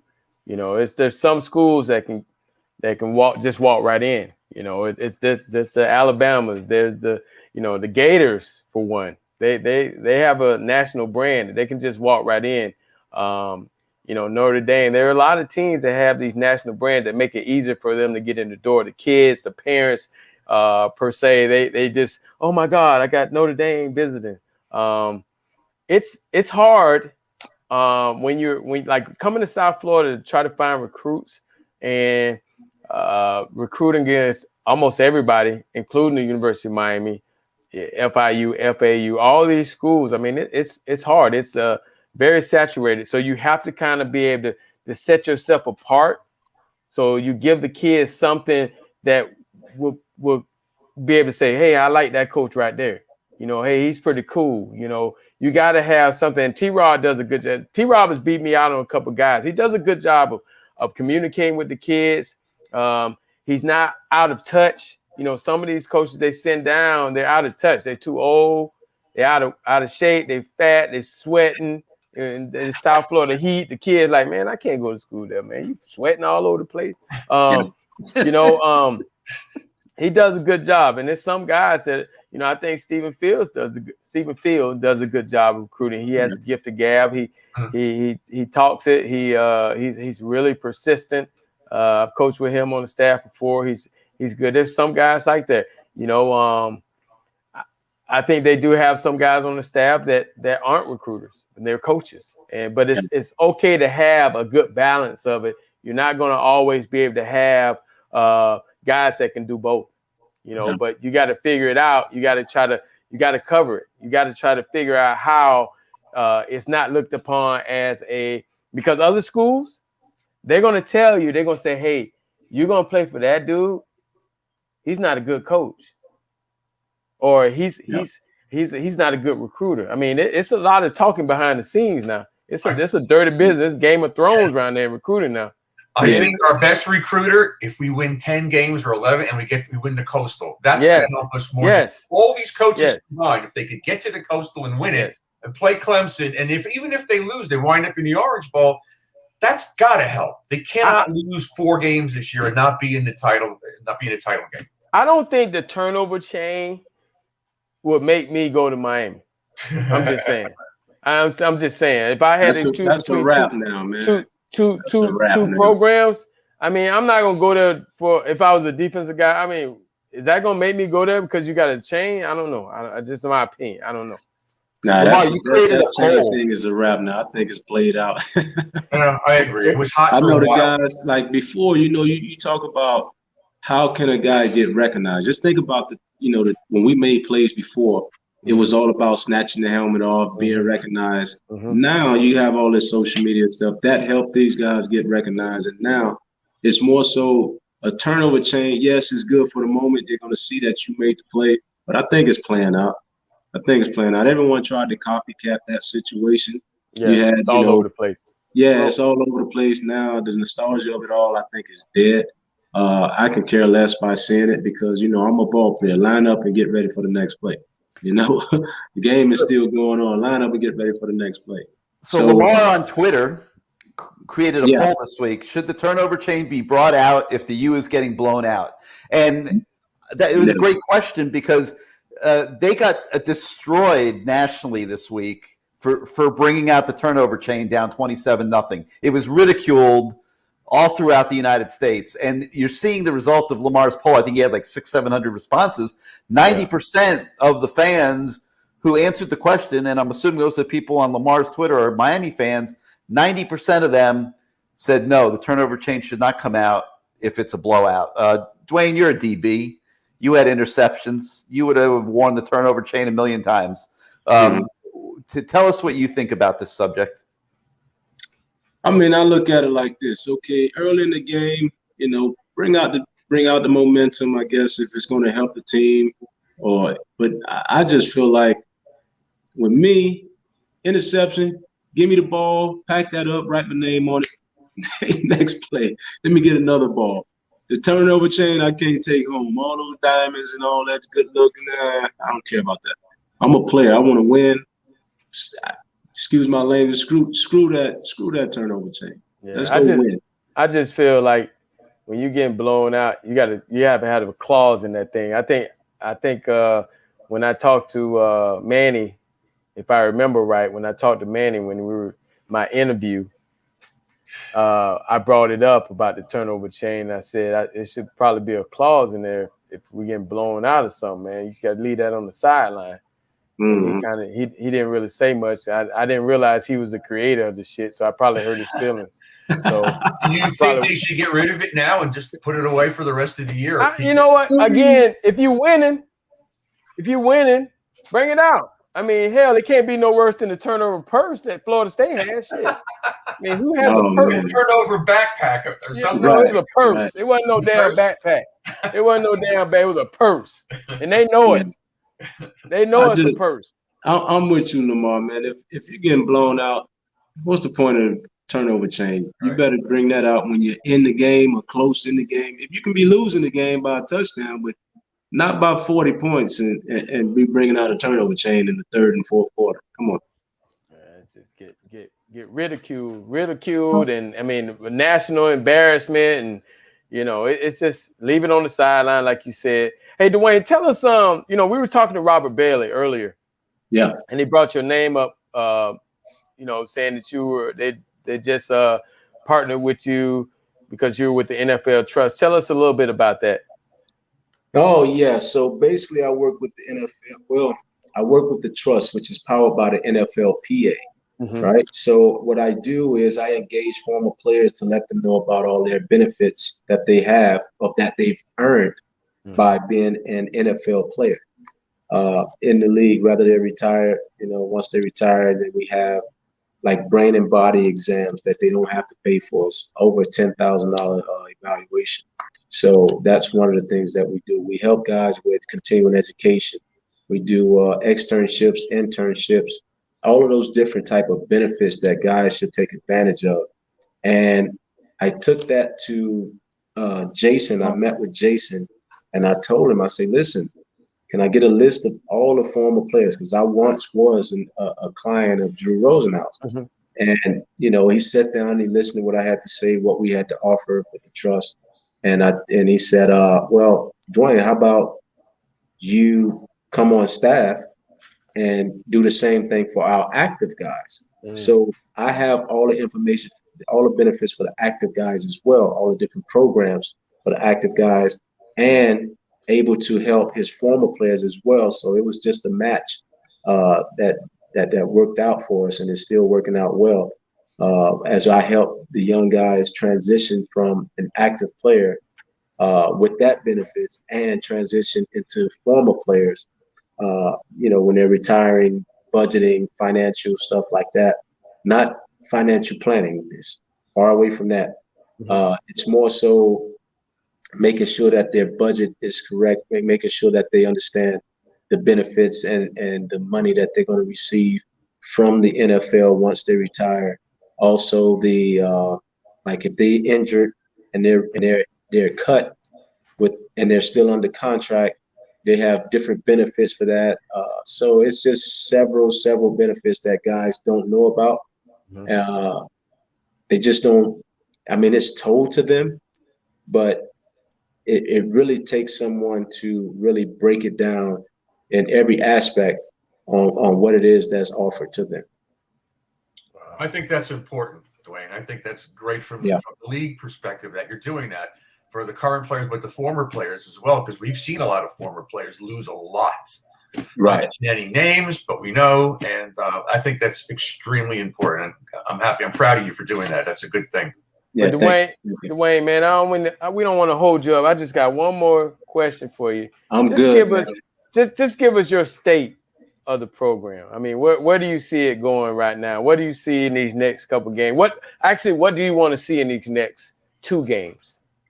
Well, what I like to see them competing. If they can get back and win some games, I don't care how close or how far they are, but if they're competing, then it gives hope that kids can say, okay, well, Alabama is just that good, because when we face teams, we don't realize how good they are until you see the complete season and like they're undefeated. You know what I mean? So but when you're playing other teams, you have to show that you are able to compete, that was just one game. So now you have other teams, you have, fans and everyone else just forgetting about that and moving on to the next. And who's next type of situation. That's what I want to see. Competing. It's not about the turnover chain. Get turnovers, of course, but it's not about the turnover chain. At the end of the day, it's about winning. Because I know when you go to the Super Bowl, they don't say, well, what was the score? They say who won the game. Or you go to any game. It's not about what was the score. It's about who won the game. So, and the other thing is on that list, when you go, they say they got a W or an L. All we need is a W. Well, putting this turnover chain to bed, I just wanted to show here real quick, hopefully, just to illustrate what we're dealing with this thing and how I think they really need to look at the usage of the turnover chain. And maybe it's a simple, I like the turnover chain when it's going well and you're winning and it's excitement in the stadium and all that. But the other night whipping it out 27-0 when you didn't even really have a turnover. I mean, it just created just a whole mess for the program. And this is an example of it where, they were making fun of, showing a picture of Cam Kinchins wearing the turnover chain and saying, what's worse than getting the turnover chain down 27-0, having to return the turnover chain down 27-0. Somebody come snatch it off your neck. So maybe they just got to look and figure out that if you're not winning the game or whatever, it stays in the suitcase. Yeah, I mean, I just think that turnover chain thing is playing out really bad right now. It's just a bad situation. Yeah. All right, Dwayne, do you need to leave us? Do you need to go? My battery is saying I need to go. All right. Come back again sometime, okay? Yeah, man. Great I having will, you. man. I will. We're here every Wednesday night, so just text Lamar, Bruce, myself, anybody. You're Just welcome join on in. anytime. Just do this. Hey, just use the same studio number. Just join in. We just No, pop up, bro. no, that changes every week, Lamar. Oh, it does? Okay. He'll need a Well, new good. link. That's good to know. I'm here. You know, LT, all you got to do is call me Bruce. You know how I am, man. Just call me and give me a heads up. You got it, buddy. And I just got out of practice with my kids, so I was running a little behind, but I'm glad you guys were just on there talking enough crap and getting me more prepared. We'll be here every Wednesday night, so come back. More crap, the better. All right, Dwayne. And Lamar, He will. Lamar, listen, I was a small corner that would have handled you too. I was waiting for you to say something about that. Now listen, as a corner, right? See, I was smart enough to stay off of tall guys because I know when all they want to do is just grab you and pull you by. Yep. Like I don't allow that to happen. I mean, my feet is too quick for that, and I was like, no, I'm not gonna let that happen. But then the other thing was I was a small guy that was very strong. So when I did put my hands on guys, it was like, yo, this little dude's strong as hell. Yeah. So, and that's one thing they always said. Like at my draft, when I got drafted, I'll never forget. Ozzie Newsome has the story. He'll tell you. Eric DeCosta came to Ozzie Newsome and told him, "Hey, Ozzie, you got a little corner down there. He's 5'10", 172, 75 pounds, but he's a beast." Ozzie say, There's no way I'm drafting the corner 5'10", 170 some pounds. So Eric DeCosta say, just watch him play. So he said after watching film, game after game, he was like, that's my guy. Yep. You know? So and that's a story he told at my retirement party. That's a story he told on one of the documentaries he did. And I mean, it's real. It's like I don't know what was. I just had that extra cock strong strength. Did you learn that at Miami Beach? Man, I learned that over time. Listen, being over time, if you don't have the heart, bro, you ain't gonna survive. That's true. You're not gonna survive, man. So now I'm just trying to teach my son that it's just a little tougher. It's a different atmosphere he's growing up in. Yes, it is. Yes, all right. it is. All right, appreciate it, man. Thank you, man. B. Thank you, bro. You will. Say hi to your family. Sure will. Dwayne Starks. What a good guy. We gotta have him back, Lamar. He was great. But listen, we can't get rid of the turnover chain yet. I'm gonna tell you why. It's because all Canes is getting ready. Yeah. They're getting ready Be upset. to sell the crap out of the turnover chain this week. Okay, they got Lamar. They got turnover chain T-shirts. T-shirts. I think I got turnover one. chain. I got the orange. I think I got one. I had to bring it out. But you know they changed it this year. That's right. They did change it. That's right. You got a new turnover chain. New turnover chain. So they're stocking up this week on the turnover chains and the turnover chain T-shirts. So they're gonna have those in the store this week. So go down there and find it in Ponce de Leon. What is 5831 Ponce de Leon. Go down there and find Boulevard. Go find it. Harry will be there. Great service. He'll be there. He's there almost all the time. I didn't even think that's why I closed so early, because he lives in the building. He just lives there, and then he does have a family, beautiful wife and family, but he works. He loves being there. So such a great person. My family loves him. My sister, everybody loves old Harry. Don't forget to go to allcanes.com, baby. Yeah, I went down there with some of my friends that I really didn't know him. And then I met him. And then when I was here without him, he's, hey, Bruce. Like, hey, I'm like, this is pretty cool. He's just a nice guy. And he's always friendly, always. And so that's the beauty of going down there, because you could talk to him like you're one of the former players. It's pretty cool. I've been around the U now for 40 some odd years, Lamar. One of the worst things I've ever seen was when the original owner of All Canes, or I think he might have been the second owner of All Canes, but he owned it for a long time. When he sold the store, he didn't sell it to Harry. So right? Yeah, so now the bookstore actually owns All Canes, and Harry's working for the bookstore. But that was the crime. That was bull jump. But I mean, that guy lives that business, and he's done it for so long, and he takes such good care of all the Canes fans. All Canes has been a Canes tradition since 1959. 59. Wow. I mean, that's incredible. I mean, that's 2 years before I was born. Yeah, Lamar, I thought you was in school. I thought you was in school then. My bad. I was born. I was around.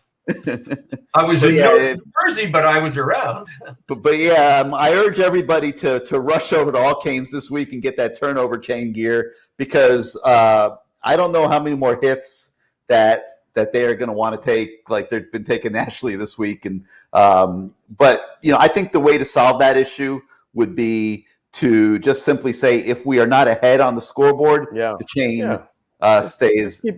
Just keep it on the sideline. I mean, it's not a big deal. It just looks bad when you're losing and you're getting blown out, and you get that pick or fumble, and there it is. I think if you're down by 7 in the fourth quarter and you make an interception, you should definitely bring that thing out. Yeah, I mean, as long as the game is in reach. I think Manny. I said, since Manny's calling the defense now, it should be on him to say whether it comes out.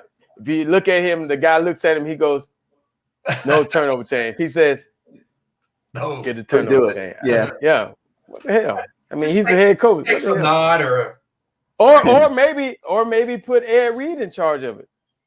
Oh, I like that idea. I mean, have Ed Reed, everybody watch Ed Reed, and he'll either go, I like that. Or he'll go, we got to take that idea needs to go to Manny. That's a great idea. Hey guys, look what's going on here. You got to help me figure this out. Look at this picture.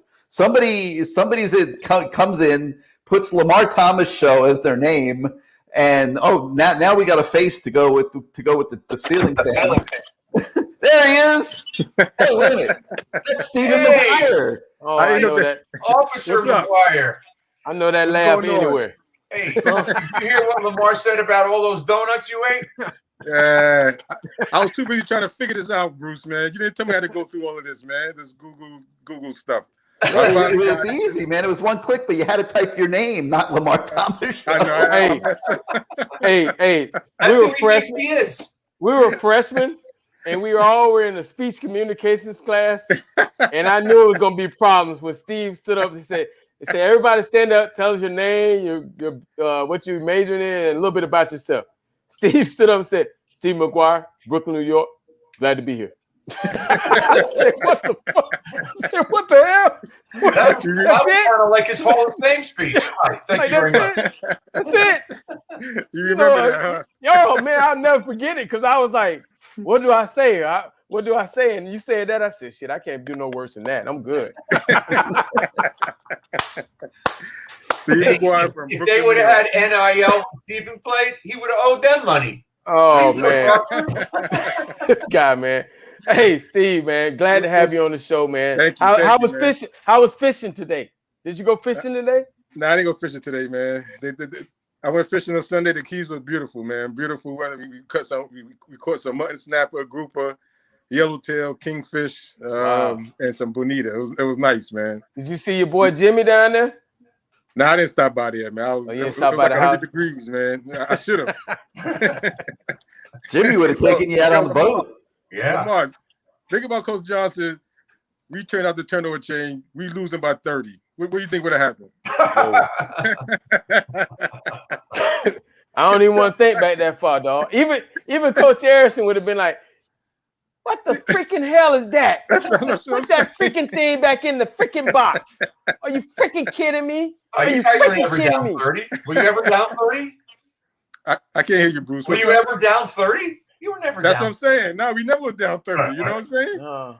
You never. Only no, just that bowl game. That's it. And that wasn't the Alabama game? Yeah, that's it. That's pretty much it. Other games, we were right there battling. Yeah. You know what I'm saying? That's true. Always competing, you know? Yeah, competing. The most important thing you said, that's competing. It. I heard Barely, Starks, everybody. All we want to see is guys compete. Nobody cares if you're a 4-star, 3-star, 5-star, 2-star, 1-star. Just compete, man. That's all we want to see. When you get your chance. How about this? So Steve McGuire comes in. We got about 9 backs. You talk about competing. It was 9 backs. It was some guys. Let's see. You had Alex Johnson. I'm talking about the guys that end up leaving. Ellery Roberts, Jackson, Terrell Jackson, and TK Dorsey. Those are 3 backs, and Kevin Gibbs. We had 4 backs in this class and him. And then we already had the backs that were on the field, where there was Shannon Crowell, Leonard Conley, AJ, who else?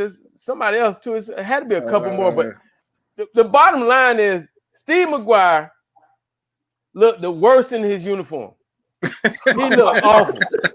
What a compliment. He looked terrible. Like he just didn't give a damn. All he cared about, hey man, what time is lunch and what time is dinner?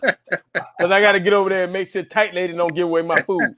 So that's all he cared about. But man, when he got the ball, oh man, when we were on scout team, it was fun. That, right? Oh, it was fun to watch him just run over people, and they were so tough, pissed. Man. Oh, they were so pissed. They wanted to hurt us, man. They really. Scout team was tough, man. I tell people all the time. I said, it was tough. It was tough. I said, think about it. We had to battle against on the defensive line: Cortez Kennedy, Russell Maryland, Bill Hawkins, Jimmy Jones, Willis McGee, and Shane Curry. That was just a D line. Yeah, what about Dewey? No, man, we don't know. You don't count him. Nah, he was, count him. Even if he was there at that time, we still don't count him. But go ahead. Yeah. Going goal line live almost every other day. What about that string out drill? What about that string out drill? String out. We had a deal. Ron Carter coming at you with a heat missile. Yeah, it was basically suicide. You're supposed to get to the corner of the end zone before he does. Yeah, and they run as fast as they can and blow you up. Man, it was like suicide. It was unblocked. It was like, who's going to get hurt today? Like, seriously. But, you know, the only thing they told us was, hey, man, it's not like you playing. You're a freshman. Yeah. You're redshirted, so you'll get better. You'll be better by next year. But Steve beat out all those guys and became one of the greatest backs in history, scoring a lot of touchdowns. I even think you were on the cover of Sports Illustrated, right? Yes, sir.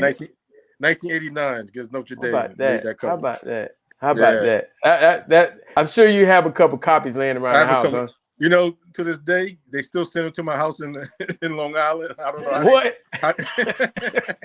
They still send them. I don't know how they find me. People send them for you to sign them. Yeah, at least 15 a year. Wow.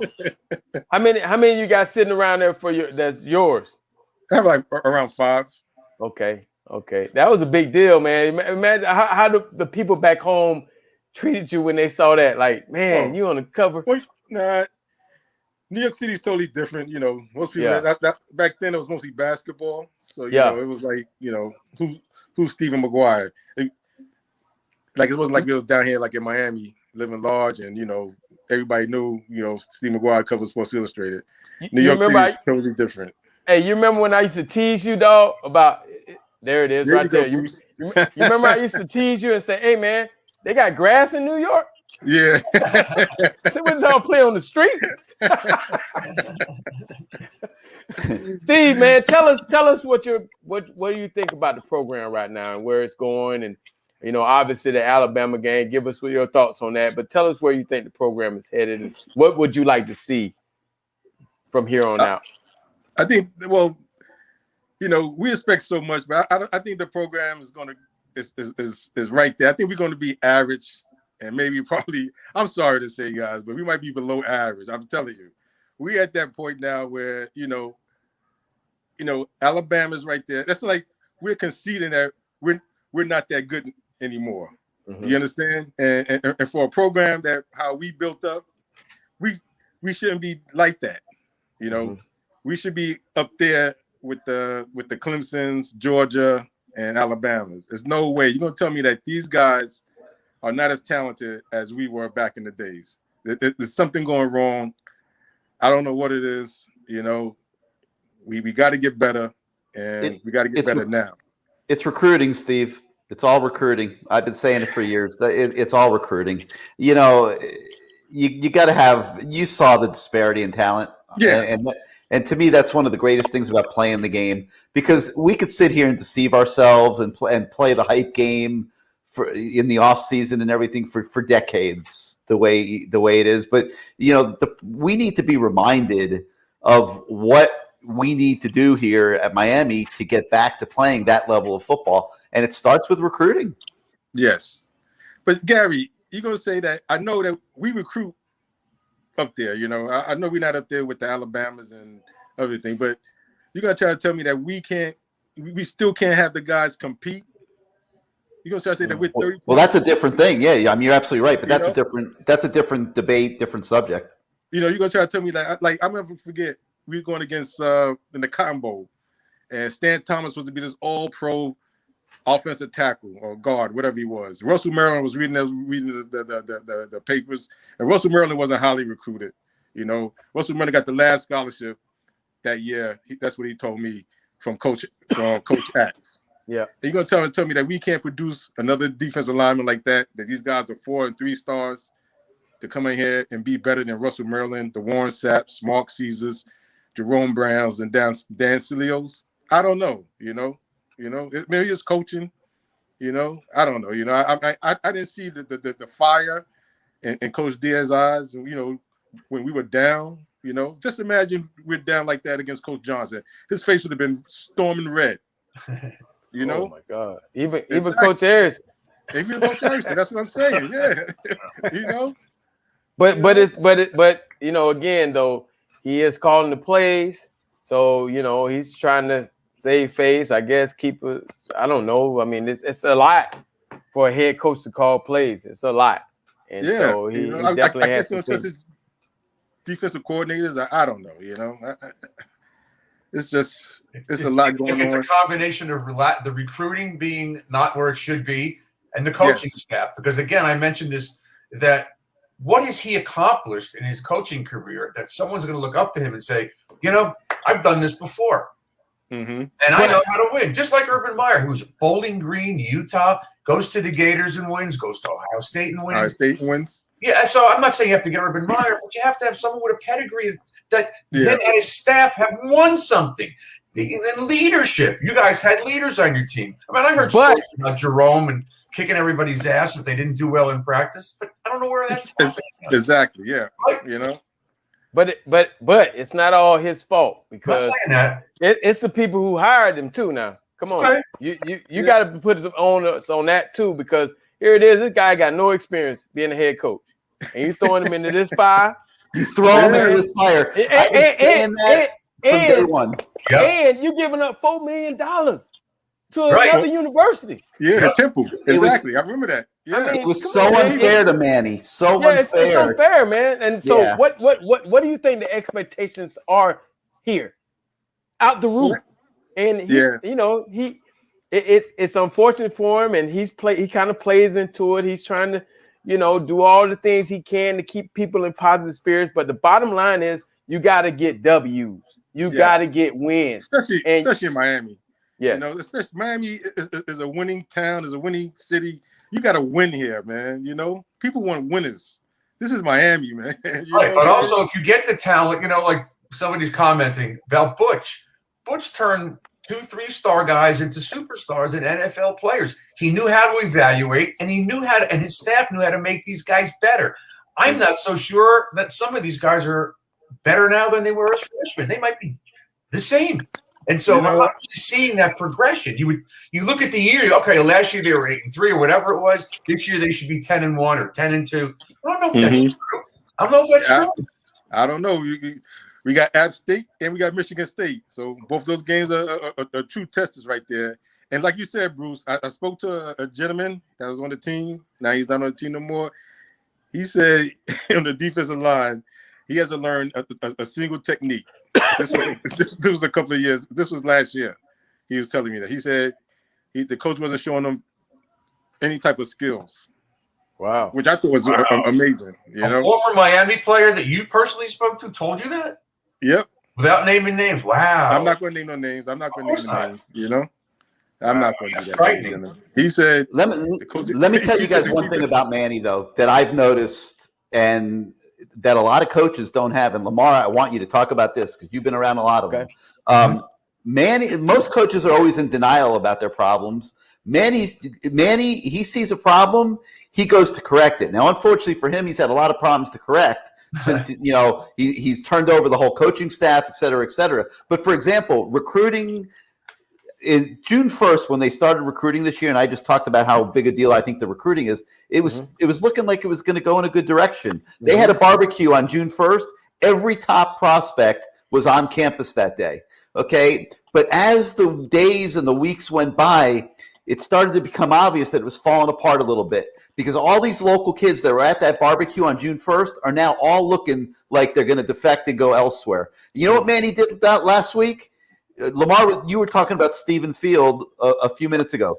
He took Stephen Field, changed his job, and now made him recruiting coordinator in addition to being the tight ends coach. And I know part of that's to give Stephen Field a bigger paycheck and that sort of thing. But Stephen Field should be more involved in recruiting. Like you said, Lamar, he is one of a couple guys in the building that can take it to a higher level in recruiting, which is what the program needs to do. And they know that now loud and clear more than anything. So, Manny is showing a willingness to correct the mistakes that he sees. Well, you have to at some point. Yeah, you have. I hope so, man. I hope so. I hope he's get this recruiting process right. From again, another former player told me, he felt like he was being pulled around like a bunch of car salesmen from the University of Miami recruiting division. I'm not going to say any names. It said as one of the top tight ends in a certain state. And he said, he felt like a bunch of car salesmen are around him, which is not good. And this guy is pretty, he's up there in Miami's Hall of Fame and College Hall of Fame and everything else, man. And that was sad because he spoke to me about an hour about that. Wow. So. Are the former players too hard on the program? No, I don't think so. Guys just want to see these guys compete. Again, I'd be going back to this word again, but they want to see these guys go out there and fight, have some piss in your blood. You know what I'm saying? Just go out there and compete. Nobody, if you lose by 5, that's okay. You know what? Next week, now we're going to get better. Hey, Steve, hold on. I think you meant blood in your piss. Piss in your blood, whatever. I don't know. But go ahead, my son. My bad, man. I was sitting there going, what? Go ahead, my bad. My coach told me, I want to see you with some piss in your blood. You know what I'm saying? My bad. I didn't mean to cut you off, dog. Chuck Colebrook says it's not recruiting when we recruit better than 90% of the teams that you play. And he's right. We do recruit better than 90% of the teams you play. But the other 10% is the issue. And those are the teams that we can't compete with, right, guys? Yeah. Coaching them up. That and coaching them up, which is what Steven was just talking about. You got to coach these guys up. You got to coach them, man. Gary asked the question. Kids accountable. Gary asked the question about not being hard. I think the guys aren't hard enough. And you're asking me, the voice of the fan. I don't think the former players are loud enough. I think maybe, I don't know if they could help. Or maybe louder. Well, you know what, man? It's a sore spot in the program. Yes. Yeah. How hard it is to even go to the Heck Center nowadays, man. Guys, you got to get like you're going to the White House now. You know what I'm saying? Hey, man, they are.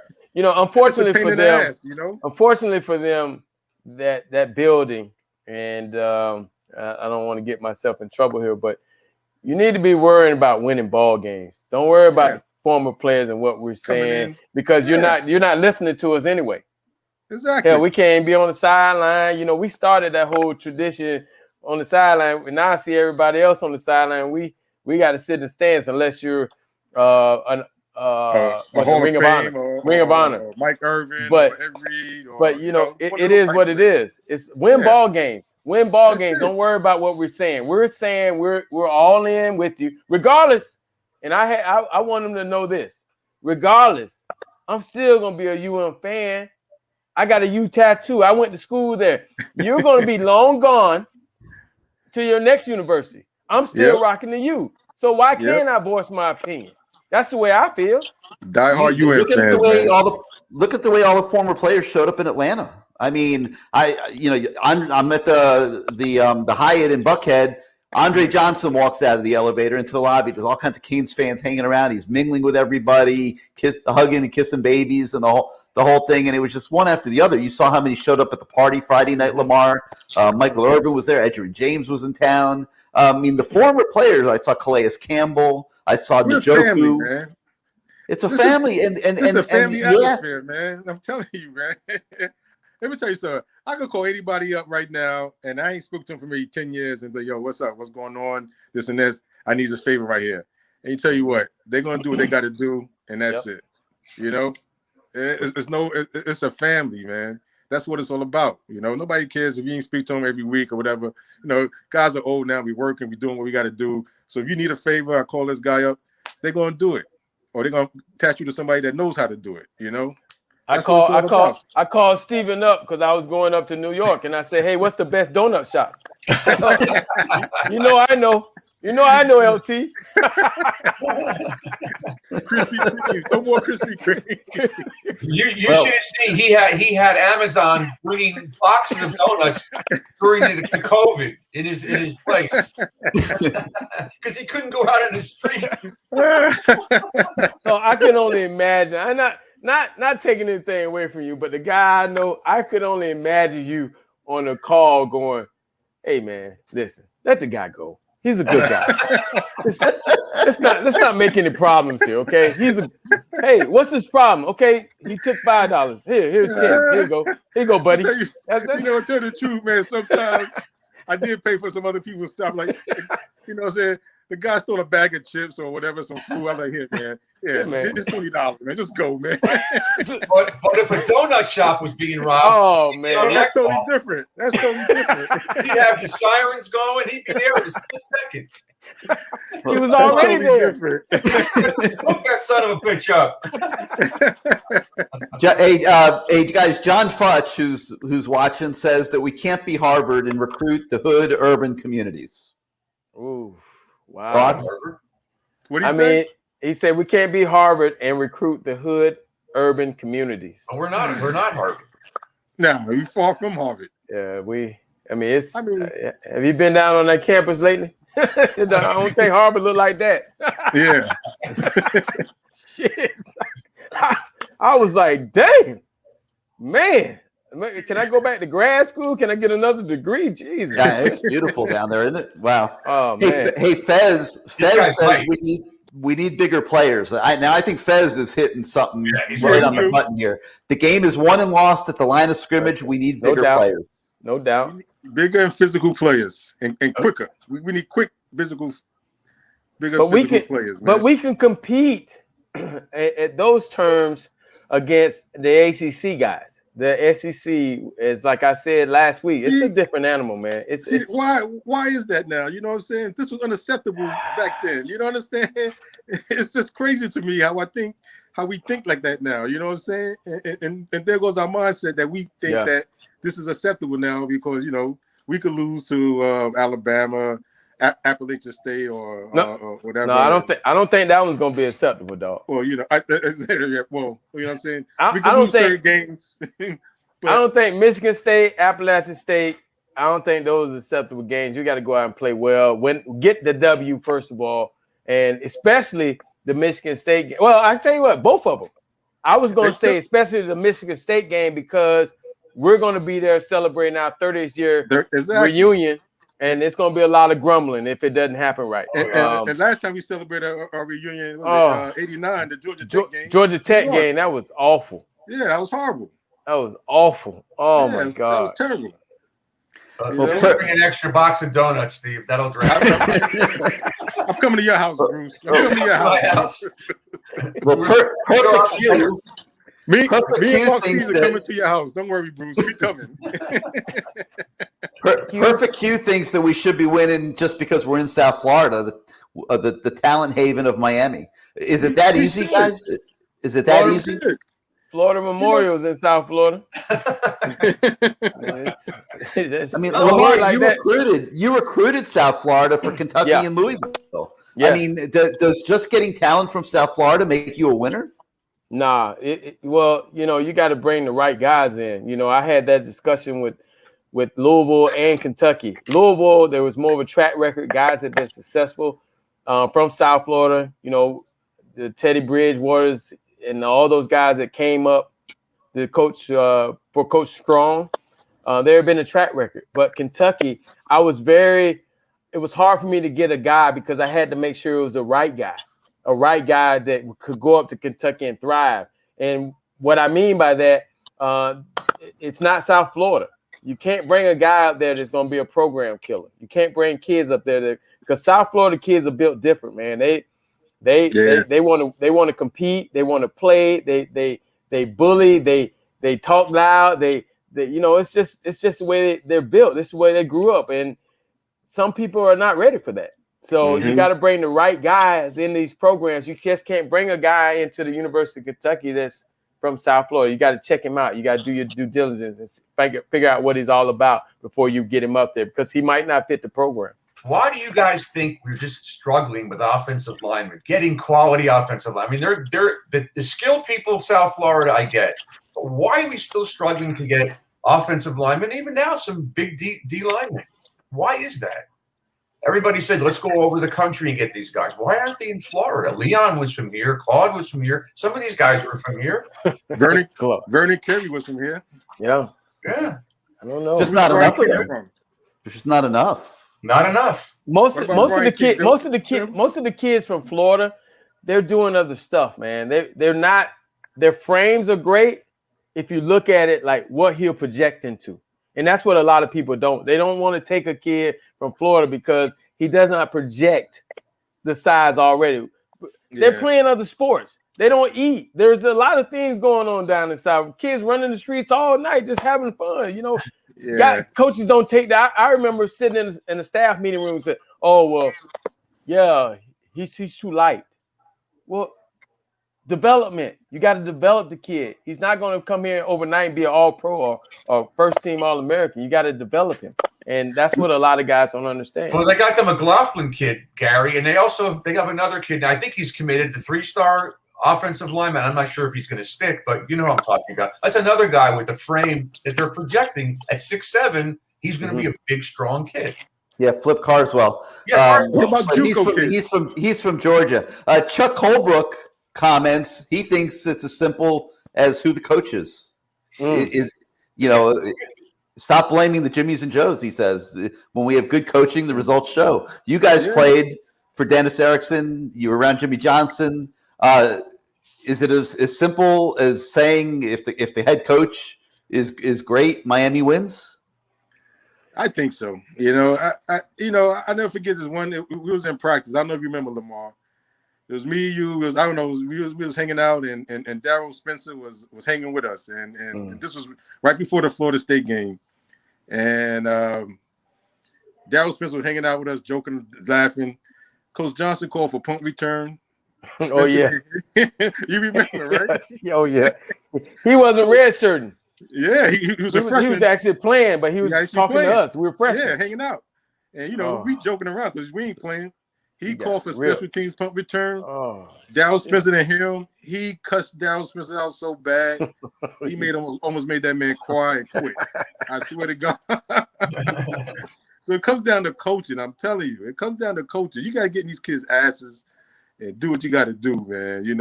If you hurt their feelings, so what? Coach Johnson was a player that just, he was straight up, and Coach Erickson was the same way.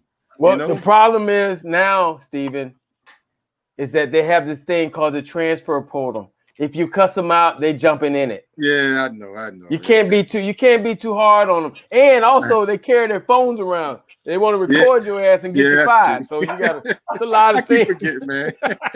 I keep forgetting, man. Ray Medina, another viewer, echoes a thought that I've been hearing a lot lately, guys, and from different fans and stuff, and that's that the board of trustees at Miami just don't care about the athletic department and don't care about football. Your thoughts on that one? Well, that's because they still gonna get their money from the ACC. So they don't care. They don't care about the. Do you really believe, Steve, they don't care?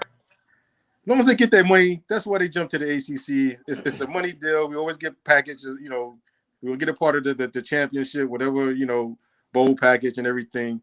It shows. Back then it was independent. It was all about the football team because we brought in the money. We brought in everything back then. I like what Ruben says. Well, here's another one from Rubens. He's talking about time. How much time? Manny's in year 3 now. I mean, he's got the full season ahead of him. Without question, we don't know where it's going. Right. Hopefully they win the next 11. But how much time is fair, Lamar, for a coach to turn a program around and to actually win something? When we haven't won a game or a championship or anything, a bowl game. You ever won a bowl game? Dang. Yeah, we've lost 11 of the last 12 bowl games. Yeah. We're not competing in these big games. How much time does a head coach get to change that? You got to give him this year and see what's up. I mean, you can't. How many? How many years? I said, we'll see. We'll address this at the end of the year. I mean, you can't. I think everybody's feeling down. And you shouldn't feel down. I don't even know why you even thought you can go out there and beat Alabama. I mean, that's just stupidity. Because North Carolina murdered us, and then the next time we played, we didn't get smoked by Oklahoma State, but we still lost. And we had 8 months to get ready for this, and look what the product on the field. Exactly. I don't think anyone expect us to get killed like this. Almost a whole year to prepare. Yeah. But this Nick Saban over there with 1,000 assistant coaches. Yeah, that's a whole other story. 1,000 players. So I mean, you got to throw this game out. And next week, let's see what we're talking about next week and the next week. I mean, because next week it's a big game. It's regardless of what you say, it's a big game because we want to see. We need Appalachian State is a big game to us now. That's crazy. It's important. It's an important game, and Michigan State is just as an important. I mean, all these games are important now, so we got to see. We got to give Manny. No, that's not an important game. No, if that becomes an important game, then we got some fucking problems.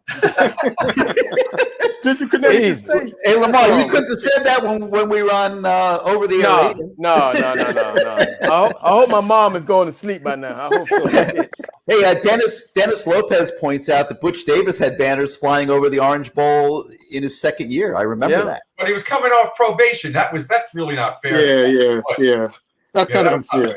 Butch had a pedigree. He was with Jimmy. He had a coach. He wasn't a head coach, but he knew what he was doing. Look at this Miami fans are not fair. They're not. No, they're not. It's hard. Hey, do you remember losing the game? I mean, we only lost 4, but just remember losing the games we lost in the next game.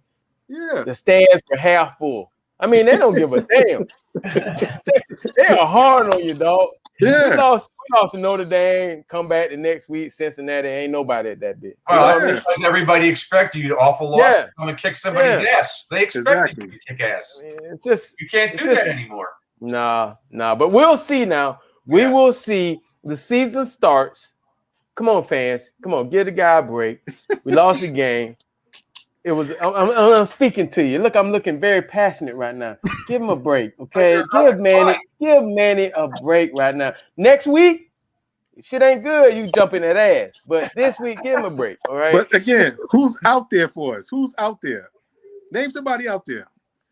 I don't know. We haven't. Right now, it's Manny Diaz. Right now, it's all Manny. I agree. Yeah, I agree. We can't start thinking like that because then that's bringing bad karma on the man. I want to see him win. I agree.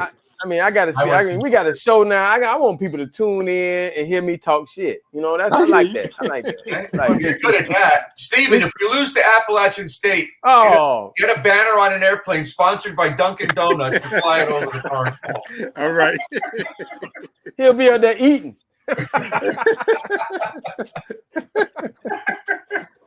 Hey man, Steve, man, I appreciate you coming on, man. I appreciate you guys, man. Bruce and Gary, Lamar, thank you, man. Thank you for everything. We'll have you on again, brother. Thank you, man.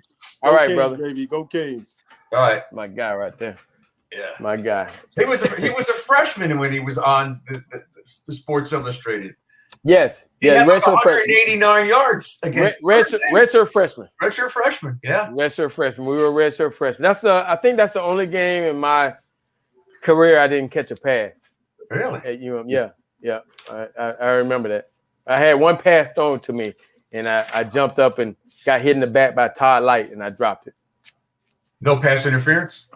No, I think he made me have scoliosis or something. I mean, my back was all messed up, but it is what it is. All right, Lamar, as we start to take this thing home for tonight, you made the great point. I mean, everyone's got different opinions about Saturday. The bottom line is, I think everybody was just looking for competition and didn't get it. So there's some people that are upset, but there's a bottom line to this whole thing, and that is that the season starts now. Yep.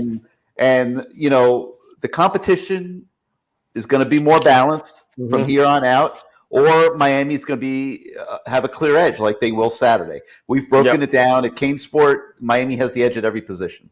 Good. The line, I guess, is up to like 8 points.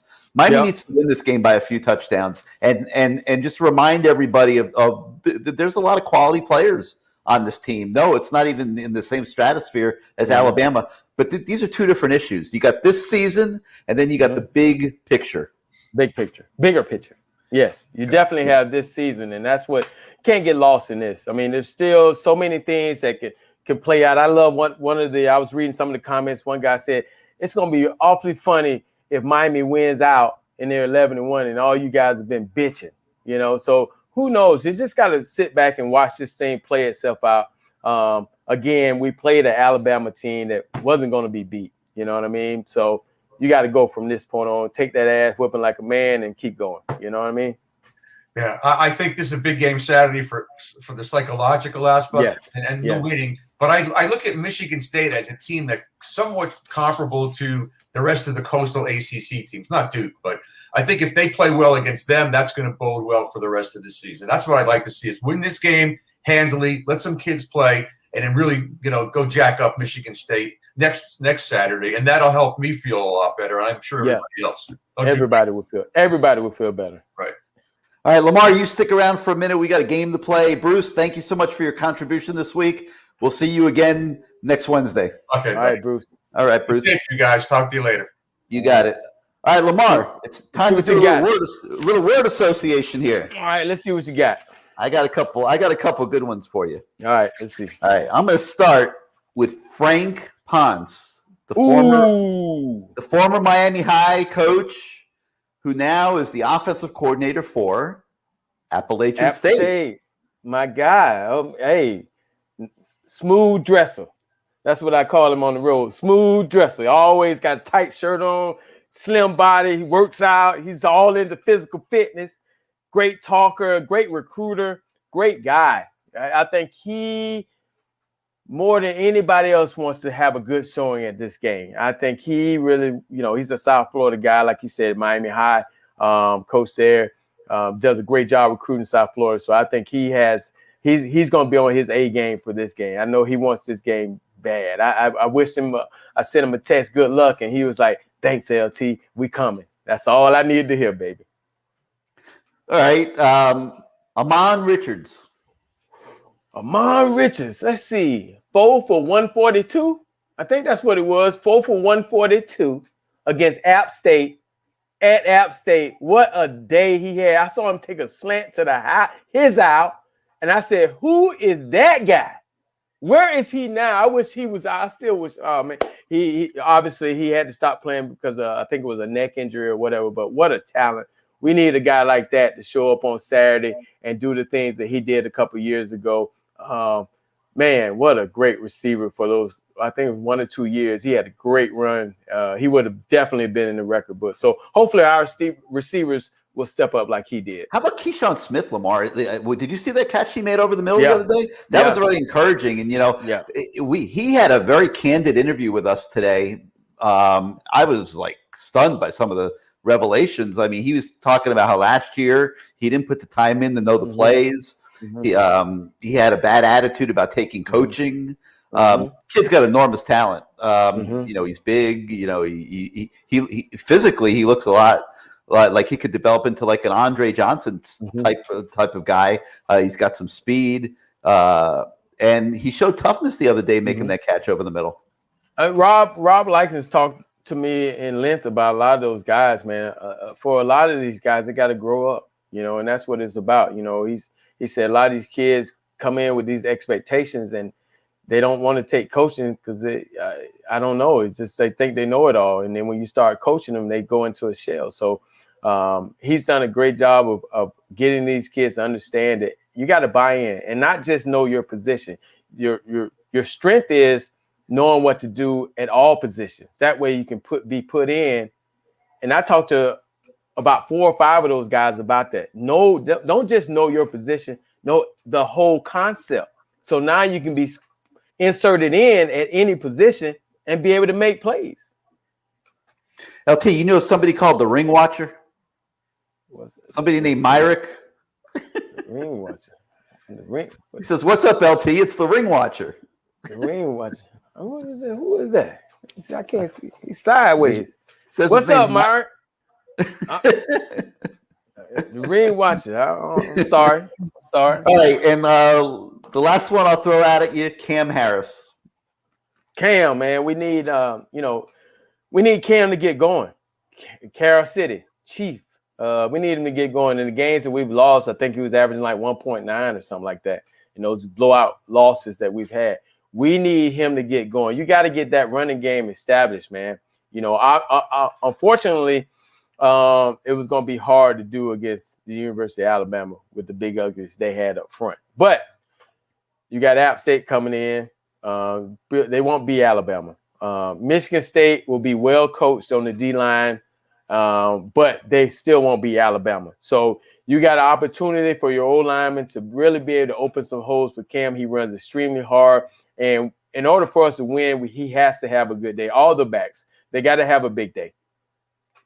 Well, he had 12 carries, 37 yards against Bama the other day. And, he started out last year with big games, the first couple games of the season, and then pretty much disappeared the whole rest of the year. They didn't have one back, Lamar, with a 100-yard game after week 2 last year. That's got to be a priority for Rhett Lashley. I got to think, he's a coach that he likes to use the run game. He was 50-50 run pass against Alabama, probably to a fault. Probably was a little too conservative, probably needed to open it up a little bit more. But at the same time, he's got to develop a run game, and that's got to be in his mind too. And as I guess as a parting thought, talk for a moment just about the challenge of an offensive coach, which you've been. You want to be balanced, but you might have a strength over here. Yet, last year they had a huge problem, 3rd and short. They couldn't convert. You got to get your team tougher. So you're playing Alabama. You want to run the ball. You want to make the O-line have to move those guys off the line of scrimmage. There's a lot of things going on in a coach's mind that people don't think about when they're watching the game or don't see. Right. Well, like you said, they're trying to establish something. They're trying to build upon something that maybe last year they weren't good at, and probably in the offseason it might have worked against your own team, but it's Alabama. And you take that chance, you take that risk of going for it, and now you get stuff. It's back to the old same mentality. It's but again, it goes back to the season starts now. Throw that game out the window. The season starts now. App State is coming in town. They're not world beaters, but if you mess around and don't do the right things, you give them an opportunity to stay in the game, and who knows what can happen. So I think for Miami, they want to go out and play a consistent game, not turn the ball over, not have dumb penalties, and get some turnovers, and try to win this game handedly if they can. But I'm sure right now they'll take a W on top of it to get that 1-1 start off. No doubt. And Fez says, go to win Saturday. I think you and I are in agreement on that one. Got to win. All right, Lamar, man, this Lamar Thomas show to me, thank you so much for letting me just be around all this greatness, man. This is a hell of a show, and I know everyone's appreciating it and loving it, and, so week 2 in the books. We'll be back next Wednesday night, everybody. We'll see you at Hard Rock Stadium on Saturday. make sure you go get all Canes to get your turnover chain gear because go get the turnover chain. because based on we don't know how long the turnover chain will be around, so you just never know. So for Lamar Thomas, I'm Gary Ferman. Thank you for joining us once again on the Lamar Thomas Show. We'll see you guys next. Go Canes, and we'll see you next Wednesday.